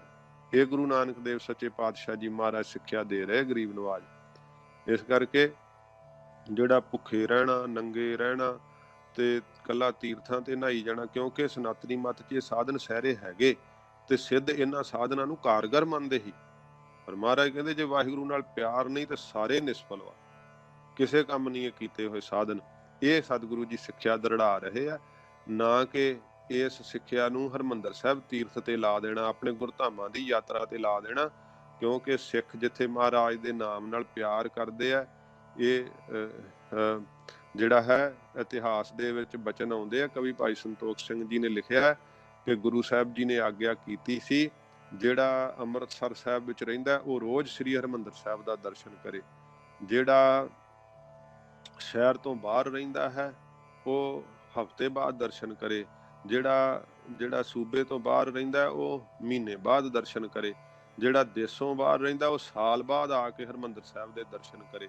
ਜੇ ਆਪਣੇ ਇਹ ਸਿੱਖੀ ਦੇ ਧੁਰੇ ਆ ਤੀਰਥ ਅਸਥਾਨ, ਜੇ ਇਹਨਾਂ ਨਾਲੋਂ ਟੁੱਟ ਜਾਵੇ ਤੇ ਉਹਦੀ ਅੱਗੋਂ ਪੀੜ੍ਹੀ ਦੇ ਵਿੱਚ ਸਿੱਖੀ ਪ੍ਰਵੇਸ਼ ਨਹੀਂ ਰਹਿੰਦੀ। ਫਿਰ ਇਹਨਾਂ ਅਸਥਾਨਾਂ ਤੇ ਆਉਣ ਨਾਲ, ਕਥਾ ਕੀਰਤਨ ਦੇ ਸੁਣਨ ਨਾਲ, ਰੋਜ਼ ਦੇ ਕਿਰਿਆ ਕਰਮ ਨੂੰ ਵੇਖ ਕੇ ਕਿੰਨੇ ਵਜੇ ਸੇਵਾ ਸ਼ੁਰੂ ਹੁੰਦੀ, ਗੁਰੂ ਸਾਹਿਬ ਦਾ ਪ੍ਰਕਾਸ਼ ਕਿਵੇਂ ਹੁੰਦਾ, ਭਾਵੇਂ ਕਿ ਅੱਜ ਕੱਲ੍ਹ ਟੀਵੀ ਤੇ ਸਾਰਾ ਕੁਝ ਦੇਖਦੇ ਆ, ਪਰ ਫਿਰ ਵੀ ਜਿਹੜਾ ਦਰਸ਼ਨ ਇਸ਼ਨਾਨ ਦਾ ਮਹਾਤਮ ਹੈ ਨਾ, ਉਹ ਅਰਦਾਸ ਵਿੱਚ ਵੀ ਇਸੇ ਕਰਕੇ ਸ਼ਾਮਲ ਕੀਤਾ ਪੰਥ ਨੇ ਕਿ ਸ੍ਰੀ ਅੰਮ੍ਰਿਤਸਰ ਸਾਹਿਬ ਜੀ ਦੇ ਦਰਸ਼ਨ ਇਸ਼ਨਾਨ। ਇਹ ਕਿਉਂਕਿ ਸਿੱਖ ਪਹਿਲਿਆਂ ਸਮਿਆਂ 'ਚ ਸਾਡੇ ਜਿਹੜੇ ਪੁਰਖੇ ਸੀ ਉਹ ਹਰਿਮੰਦਰ ਸਾਹਿਬ ਜੀ ਦੇ ਦਰਸ਼ਨ ਇਸ਼ਨਾਨ ਵਾਸਤੇ ਆਪਣਾ ਸੀਸ ਤਲੀ ਤੇ ਧਰ ਕੇ ਆਉਂਦੇ ਸੀ। ਮੁਗਲਾਂ ਨੇ ਇੰਨਾ ਜ਼ਿਆਦਾ ਮਤਲਬ ਵੀ ਸੀਲ ਕਰ ਦਿੱਤਾ ਸੀ, ਤੇ ਪੂਰਨ ਤੱਕ ਦੀਆਂ ਵੀ ਸਾਖੀਆਂ ਤੁਸੀਂ ਮਤਲਬ ਵੀ ਉਹ ਮੈਂ ਵਿਸਥਾਰ ਨਹੀਂ ਕਰਨਾ। ਤੇ ਹਰਿਮੰਦਰ ਸਾਹਿਬ ਜੀ ਦੇ ਸਰੋਵਰ ਨੂੰ ਪੂਰਨ ਤੱਕ ਦਾ ਉਹ ਕਿਉਂ ਪੂਰਨਾ ਚਾਹੁੰਦੇ ਸੀ? ਕਿਉਂਕਿ ਉਹਨਾਂ ਨੂੰ ਪਤਾ ਸੀ ਸਿੱਖੀ ਦਾ ਸਰੋਤ ਵਾ, ਉਹਨਾਂ ਨੂੰ ਪਤਾ ਸੀ ਸਿੱਖਾਂ ਨੂੰ ਇੱਥੋਂ ਸ਼ਕਤੀ ਮਿਲਦੀ ਆ। ਇਸ ਕਰਕੇ ਕਈ ਚੀਜ਼ਾਂ ਨੇ ਉਹਨਾਂ ਨੂੰ ਡੂੰਘਾਈ ਨਾਲ ਵਿਚਾਰਨਾ ਚਾਹੀਦਾ। ਐਵੇਂ ਕਿਸੇ ਦਲੀਲਬਾਜ਼ ਦੇ ਪਿੱਛੇ ਲੱਗ ਕੇ ਆਪਣੇ ਤੀਰਥਾਂ ਨੂੰ ਤੇ ਆਪਣੇ ਗੁਰਧਾਮਾਂ ਨੂੰ ਛੱਡਣਾ ਨਹੀਂ ਚਾਹੀਦਾ। ਤੇ ਇੱਕ ਹੋਰ ਮੈਨੂੰ ਬਚਨ ਯਾਦ ਆਇਆ, ਮੈਂ ਤੁਹਾਨੂੰ ਸੁਣਾਉਣਾ। ਜਿਹੜੀਆਂ ਕੋਈ ਹਕੂਮਤਾਂ ਕਿਸੇ ਨੂੰ ਕਮਜ਼ੋਰ ਕਰਨਾ ਚਾਹੁੰਦੇ ਆ ਨਾ, ਕੋਈ ਵੀ ਜਿਹੜੇ ਤਾਕਤਵਰ ਕਿਸੇ ਨੂੰ ਕਮਜ਼ੋਰ ਕਰਨਾ ਚਾਹੁੰਦੇ, ਉਹ ਵੇਖਦੇ ਹੁੰਦੇ ਵੀ ਇਹਨਾਂ ਨੂੰ ਸ਼ਕਤੀ ਕਿੱਥੋਂ ਮਿਲਦੀ, ਇਹਨਾਂ ਦੀ ਸ਼ਕਤੀ ਦਾ ਸਰੋਤ ਕੀ ਆ। ਮੈਂ ਨਾ ਗ੍ਰੀਸ ਵਿੱਚ ਇੱਕ ਵਾਰੀ ਕਥਾ ਕਰਨ ਗਿਆ ਸੀ, ਜਿੱਥੋਂ ਦਾ ਸਿਕੰਦਰ ਹੋਇਆ, ਤੇ ਉਹਦਾ ਕਿਲ੍ਹਾ ਵੀ ਮੈਂ ਵੇਖੇ 2। ਤੇ ਉੱਥੇ ਇੱਕ ਅਥੀਨਾ ਸਿਟੀ ਆ, ਅਥੀਨਾ, ਸ਼ਾਇਦ ਮੈਂ ਨਾ ਸ਼ੁੱਧ ਪਤਾ ਨਹੀਂ ਨਾਂ ਲੈਂਦਾ ਹੋਵਾਂ ਇੰਗਲਿਸ਼ ਦੇ ਵਿੱਚ, ਐਥੇਨਾ ਸਿਟੀ ਇੱਦਾਂ ਕਰਕੇ ਉਹਨੂੰ ਬੋਲਦੇ, ਮੇਨ ਸਿਟੀ ਆ। ਉੱਥੇ ਏਅਰਪੋਰਟ ਵੀ ਉੱਥੇ ਹੀ ਲੈਂਡ ਹੁੰਦਾ ਜਹਾਜ਼। ਤੇ ਉਸ ਕਿਲ੍ਹੇ ਦੇ ਅੰਦਰ ਉੱਥੋਂ ਦਾ ਇਤਿਹਾਸ ਹੈ ਕਿ ਉਹ ਅਥੀਨਾ ਇੱਕ ਦੇਵੀ ਸੀ ਜਿਹਦੇ ਨਾਂ ਤੇ ਮਤਲਬ ਵੀ ਉਹ ਸਿਟੀ ਵਸਿਆ। ਤੇ ਉਸ ਕਿਲ੍ਹੇ ਦੇ ਅੰਦਰ ਇੱਕ ਉਹ ਮਹਿਲ ਜਿਹਾ, ਉਸ ਤਰ੍ਹਾਂ ਕਮਰਾ ਵੱਡਾ ਜਿੱਦਾਂ ਬਹੁਤ ਮਹਿਲਨੁਮਾ ਉਹ ਮੌਜੂਦ ਹੈ, ਪਰ ਉਹਦੇ ਅੰਦਰ ਦੇਵੀ ਦੀ ਮੂਰਤੀ ਨਹੀਂ ਹੈਗੀ। ਉਹ ਦੇਵੀ ਦੀ ਮੂਰਤੀ ਕਹਿੰਦੇ ਪੂਰੇ ਸੋਨੇ ਦੀ ਮੂਰਤੀ ਸੀਗੀ। ਤੇ ਉਸ ਦੇਵੀ ਦੀ ਮੂਰਤੀ ਅੱਗੇ ਰਾਜਾ ਬਲੀ ਦੇ ਕੇ ਕਹਿੰਦੇ ਚੜ੍ਹਦਾ ਹੁੰਦਾ ਸੀ ਯੁੱਧ ਨੂੰ, ਤੇ ਉਹਦੀ ਫਤਿਹ ਹੁੰਦੀ ਸੀ। ਇਹ ਉਹਨਾਂ 'ਚ ਮੰਨਣਾ, ਉਹਨਾਂ ਦੀ ਜੋ ਮਤਲਬ ਮੈਂ ਜਿਹੜੀ ਗੱਲ ਦੱਸਣ ਲੱਗਾ ਉਹਦੇ ਤੇ ਧਿਆਨ ਕੇਂਦਰਿਤ ਕਰਿਓ ਤੁਸੀਂ। ਤੇ ਜਿਹੜੇ ਰੋਮਨ ਸੀ ਉਹਨਾਂ ਨੇ ਉਹਨਾਂ ਉੱਤੇ ਅਟੈਕ ਕੀਤਾ। ਉਹ ਰੋਮਨ ਸਮਝਦੇ ਸੀਗੇ ਕਿ ਇਹ ਜਿਹੜੇ ਆ ਇਹਨਾਂ ਦੀ ਸ਼ਕਤੀ ਦਾ ਸਰੋਤ ਇਹ ਦੇਵੀ ਆ, ਤਾਂ ਨਹੀਂ ਹਾਰਦੇ। ਉਹ ਦੇਵੀ ਦੀ ਮੂਰਤੀ ਹੀ ਉੱਥੋਂ ਜਿਹੜੀ ਸੋਨੇ ਵਾਲੀ ਜਦੋਂ ਉਹਨਾਂ ਨੂੰ ਹਰਾਇਆ ਤੇ ਲੈ ਗਏ ਸੀ ਪੁੱਟ ਕੇ, ਤੇ ਜਿਹੜੀ ਅਜੇ ਤੱਕ ਵੀ ਦੱਸਿਆ ਜਾਂਦਾ ਹੈ ਕਿ ਉਹ ਨਹੀਂ ਉਹਨਾਂ ਨੂੰ ਦਿੱਤੀ ਤੇ ਨਹੀਂ ਪਤਾ ਕਿਸੇ ਨੂੰ ਵੀ ਉਹ ਕਿੱਥੇ ਆ, ਉਹਨਾਂ ਨੇ ਗੁਪਤੀ ਕਰ ਦਿੱਤੀ। ਅਜੇ ਤੱਕ ਨਹੀਂ ਉਹ ਪ੍ਰਗਟ ਹੈਗੇ ਕਿੱਥੇ, ਉਹਦਾ ਕੀ ਕੀਤਾ ਕੀ ਨਹੀਂ ਕੀਤਾ, ਉਹਦੇ ਨਾਂ ਤੇ ਸਿਟੀ ਵਸਿਆ ਹੈਗਾ। ਇਸ ਤਰ੍ਹਾਂ ਹੀ ਜਿਹੜੀ ਮੁਗਲ ਹਕੂਮਤ ਸੀ ਉਹ ਜਾਣਦੀ ਸੀ ਕਿ ਸਿੱਖਾਂ ਦੀ ਸ਼ਕਤੀ ਦਾ ਸਰੋਤ ਕੀ ਆ, ਹਰਿਮੰਦਰ ਸਾਹਿਬ, ਤੇ ਤਾਂ ਹਰਿਮੰਦਰ ਸਾਹਿਬ ਦੇ ਉੱਤੇ ਅਟੈਕ ਕਰਦੇ ਸੀ। ਨਹੀਂ ਤੇ ਇੱਟਾਂ ਤੇ ਇੱਟਾਂ ਵਰਗੀਆਂ ਇੱਟਾਂ ਨੇ। ਕਈ ਕਹਿ ਦਿੰਦੇ ਆ ਨਾ, ਵੇਖੋ ਜੀ ਉੱਥੇ ਤੁਸੀਂ ਬਿਲਡਿੰਗ ਨੂੰ ਮੱਥਾ ਟੇਕਣ ਜਾਣਾ, ਗੁਰੂ ਗ੍ਰੰਥ ਸਾਹਿਬ ਜੀ ਨੂੰ ਮੱਥਾ ਤੇ ਤੁਸੀਂ ਇੱਥੇ ਟੇਕ ਲਓ। ਕਿਉਂਕਿ ਅੱਜ ਬਾਹਰਲਿਆਂ ਦੇਸ਼ਾਂ 'ਚ ਵੀ ਕਈ ਸਿਟੀਆਂ ਦੇ ਵਿੱਚ 2-2 3-3 ਗੁਰਦੁਆਰੇ ਸਾਹਿਬ ਬਣੇ ਆ, ਪਰ ਜਿਹੜੀ ਹਰਿਮੰਦਰ ਸਾਹਿਬ ਦੇ ਅੰਦਰ ਵੇਵਸ ਵਾ, ਉਸ ਧਰਤੀ ਦੇ ਵਿੱਚ ਗੁਰੂ ਰਾਮਦਾਸ ਸਾਹਿਬ ਦੇ ਪ੍ਰਕਾਸ਼ ਦੀਆਂ ਰਿਸ਼ਮਾਂ ਧਸੀਆਂ ਹੋਈਆਂ। ਸਾਡਾ ਉਹ ਤੀਰਥ ਸਥਾਨ ਆ। ਇਸ ਕਰਕੇ ਕਦੇ ਵੀ ਹਰਿਮੰਦਰ ਸਾਹਿਬ ਦੀ ਜਿਹੜੀ ਤੁਲਨਾ ਹੈ ਉਹ ਕਿਸੇ ਦਲੀਲਬਾਜ਼ ਦੇ ਆਖੇ ਲੱਗ ਕੇ ਇਉਂ ਨਾ ਕਰਨੀ ਕਿ ਤੀਰਥ ਨਹਾਉਣਾ ਨਹੀਂ ਚਾਹੀਦਾ, ਉੱਥੇ ਇਸ਼ਨਾਨ ਨਹੀਂ ਕਰਨਾ ਚਾਹੀਦਾ, ਕਿਉਂਕਿ ਇੱਥੇ ਬੈਠੇ ਹੀ ਨਾਮ ਜਪੋ। ਸਤਿਗੁਰੂ ਪਾਤਸ਼ਾਹ ਜੀ ਮਹਾਰਾਜ ਜੋ ਸਾਨੂੰ ਸਮਝਾਉਣਾ ਚਾਹੁੰਦੇ ਉਸ ਨੂੰ ਬਰੀਕੀ ਨਾਲ ਸਮਝਣਾ। ਮਹਾਰਾਜ ਸਾਹਿਬ ਜੀ ਕਹਿੰਦੇ ਆ, ਵਾਹਿਗੁਰੂ ਨਾਲ ਪਿਆਰ ਕਰੋ। ਵਾਹਿਗੁਰੂ ਨਾਲ ਪਿਆਰ ਕਰਕੇ ਜਦੋਂ ਤੁਸੀਂ ਸਾਰੇ ਸਾਧਨ ਕਰੋਗੇ ਤੇ ਫਿਰ ਤੁਹਾਡੇ ਸਾਰੇ ਸਾਧਨ ਸਫਲੇ ਹੋਣਗੇ। ਤੇ ਇਹ ਵੀ ਨਾਲ ਸਰਵਣ ਕਰ ਲੈਣਾ ਕਿ ਜੇ ਮਹਾਰਾਜ ਨਾਲ ਪ੍ਰੇਮ ਨਹੀਂ ਕਰਦੇ, ਨਿਤਨੇਮ ਨਹੀਂ ਕਰਦੇ, ਚੰਗੀ ਰਹਿਤ ਨਹੀਂ ਰੱਖਦੇ, ਤੇ ਫਿਰ ਹਰਿਮੰਦਰ ਸਾਹਿਬ ਜਾਵਾਂਗੇ ਵੀ ਕੀਰਤਨ ਨਹੀਂ ਸੁਣਿਆ ਤੇ ਇਸ਼ਨਾਨ ਕਰ ਲਿਆ, ਆਪਣੇ ਵਪਾਰ ਵਾਲੇ ਕੰਮਕਾਰ ਕੀਤੇ, ਤੇ ਫਿਰ ਤੁਹਾਨੂੰ ਫਲ ਨਹੀਂ ਮਿਲਣਾ ਹੈ। ਮਹਾਰਾਜ ਕਹਿੰਦੇ ਫਿਰ ਤੀਰਥ ਨਹਾ ਕੇ ਕੀ ਕਰੋਗੇ? ਤੀਰਥ ਨਹਾਵਾ ਜੇ ਤਿਸ ਭਾਵਾ। ਤੀਰਥ ਤੇ ਤਾਂ ਨਹਾਈਏ ਨਾ ਸਿੱਧੋ ਜੇ ਵਾਹਿਗੁਰੂ ਜੀ ਨੂੰ ਭਾ ਜਾਈਏ, ਤਾਂ ਪਰਮੇਸ਼ਰ ਨੂੰ ਸਾਡਾ ਜਿਹੜਾ ਕਰਮ ਹੈ ਨਾ ਉਹ ਭਾ ਜਾਵੇ, ਚੰਗਾ ਲੱਗੇ। ਵਿਣ ਭਾਣੇ ਕੇ ਨਹਾਏ ਕਰੀ। ਵਾਹਿਗੁਰੂ ਨੂੰ ਜਿੰਨਾ ਚਿਰ ਮਹਾਰਾਜ ਕਹਿੰਦੇ ਭਾਏ ਨਹੀਂ, ਭਾਉਂਦੇ ਨਹੀਂ, ਸਾਡੇ ਕਰਮ ਨਹੀਂ ਚੰਗੇ, ਨਾ ਅੰਮ੍ਰਿਤ ਵੇਲੇ ਉੱਠਦੇ ਆ, ਨਾ ਨਾਮ ਜਪਦੇ ਆ, ਨਾ ਨਿਤਨੇਮ 5 ਬਾਣੀਆਂ ਦਾ ਕਰਦੇ ਆ, ਨਾ ਸੁੱਚੀ ਕਿਰਤ ਕਰਦੇ ਆ, ਕਿਰਤ ਵੀ ਸਾਡੀ ਮਾੜੀ ਆ।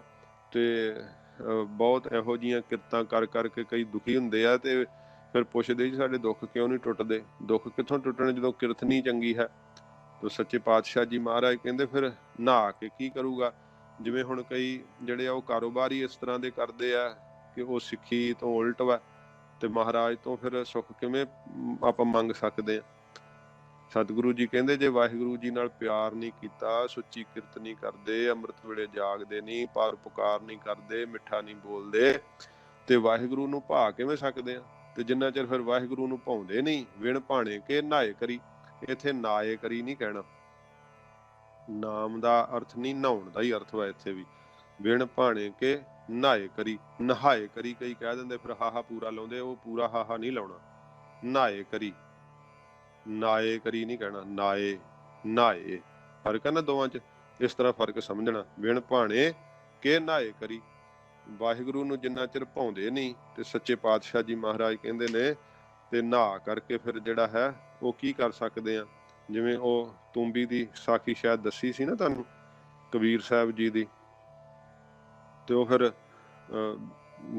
ਕਬੀਰ ਸਾਹਿਬ ਜੀ ਨੇ ਕਿਹਾ ਸੀ ਕਿ ਜੇ ਇਹ ਜਿਹੜੀ ਤੂੰਬੀ ਹੈ, ਉਹ ਮੈਂ ਸਾਖੀ ਦਾ ਵਿਸਥਾਰ ਨਹੀਂ ਕਰਨਾ, ਮੈਨੂੰ ਲੱਗਦਾ ਮੈਂ ਦੱਸੀ ਸੀ ਸ਼ਾਇਦ ਪਿੱਛੇ, ਤੇ ਉਹਦੀ ਕੁੜੱਤਣ ਨਹੀਂ ਨਾ ਗਈ ਜਦੋਂ ਪੰਡਤ ਸਾਰੇ ਇਸ਼ਨਾਨ ਕਰਾ ਲਿਆਏ 68 ਤੀਰਥਾਂ ਦੇ। ਕਹਿੰਦੇ ਕਬੀਰ ਜੀ ਤੇਰੀ ਤੂੰਬੀ ਨੂੰ ਤੇ ਅਸੀਂ 5-5 ਡੁਬਕੇ ਲਵਾਏ, ਤੇ ਉਹ ਕਬੀਰ ਜੀ ਨੇ ਉਹਦੀ ਚਟਣੀ ਬਣਾ ਕੇ ਖਵਾਈ ਸਾਰਿਆਂ ਨੂੰ। ਫਿਰ ਥੂ ਥੂ ਕਰਨ ਕਿ ਕੀ ਵੀਰਾ ਤੂੰ ਸਾਨੂੰ ਲੰਗਰ ਵਰਜਿਆ ਤੇ ਆ ਕੌੜੀ ਤੂੰਬੀ ਉਹਦੀ ਚਟਣੀ ਬਣਾਈ ਆ।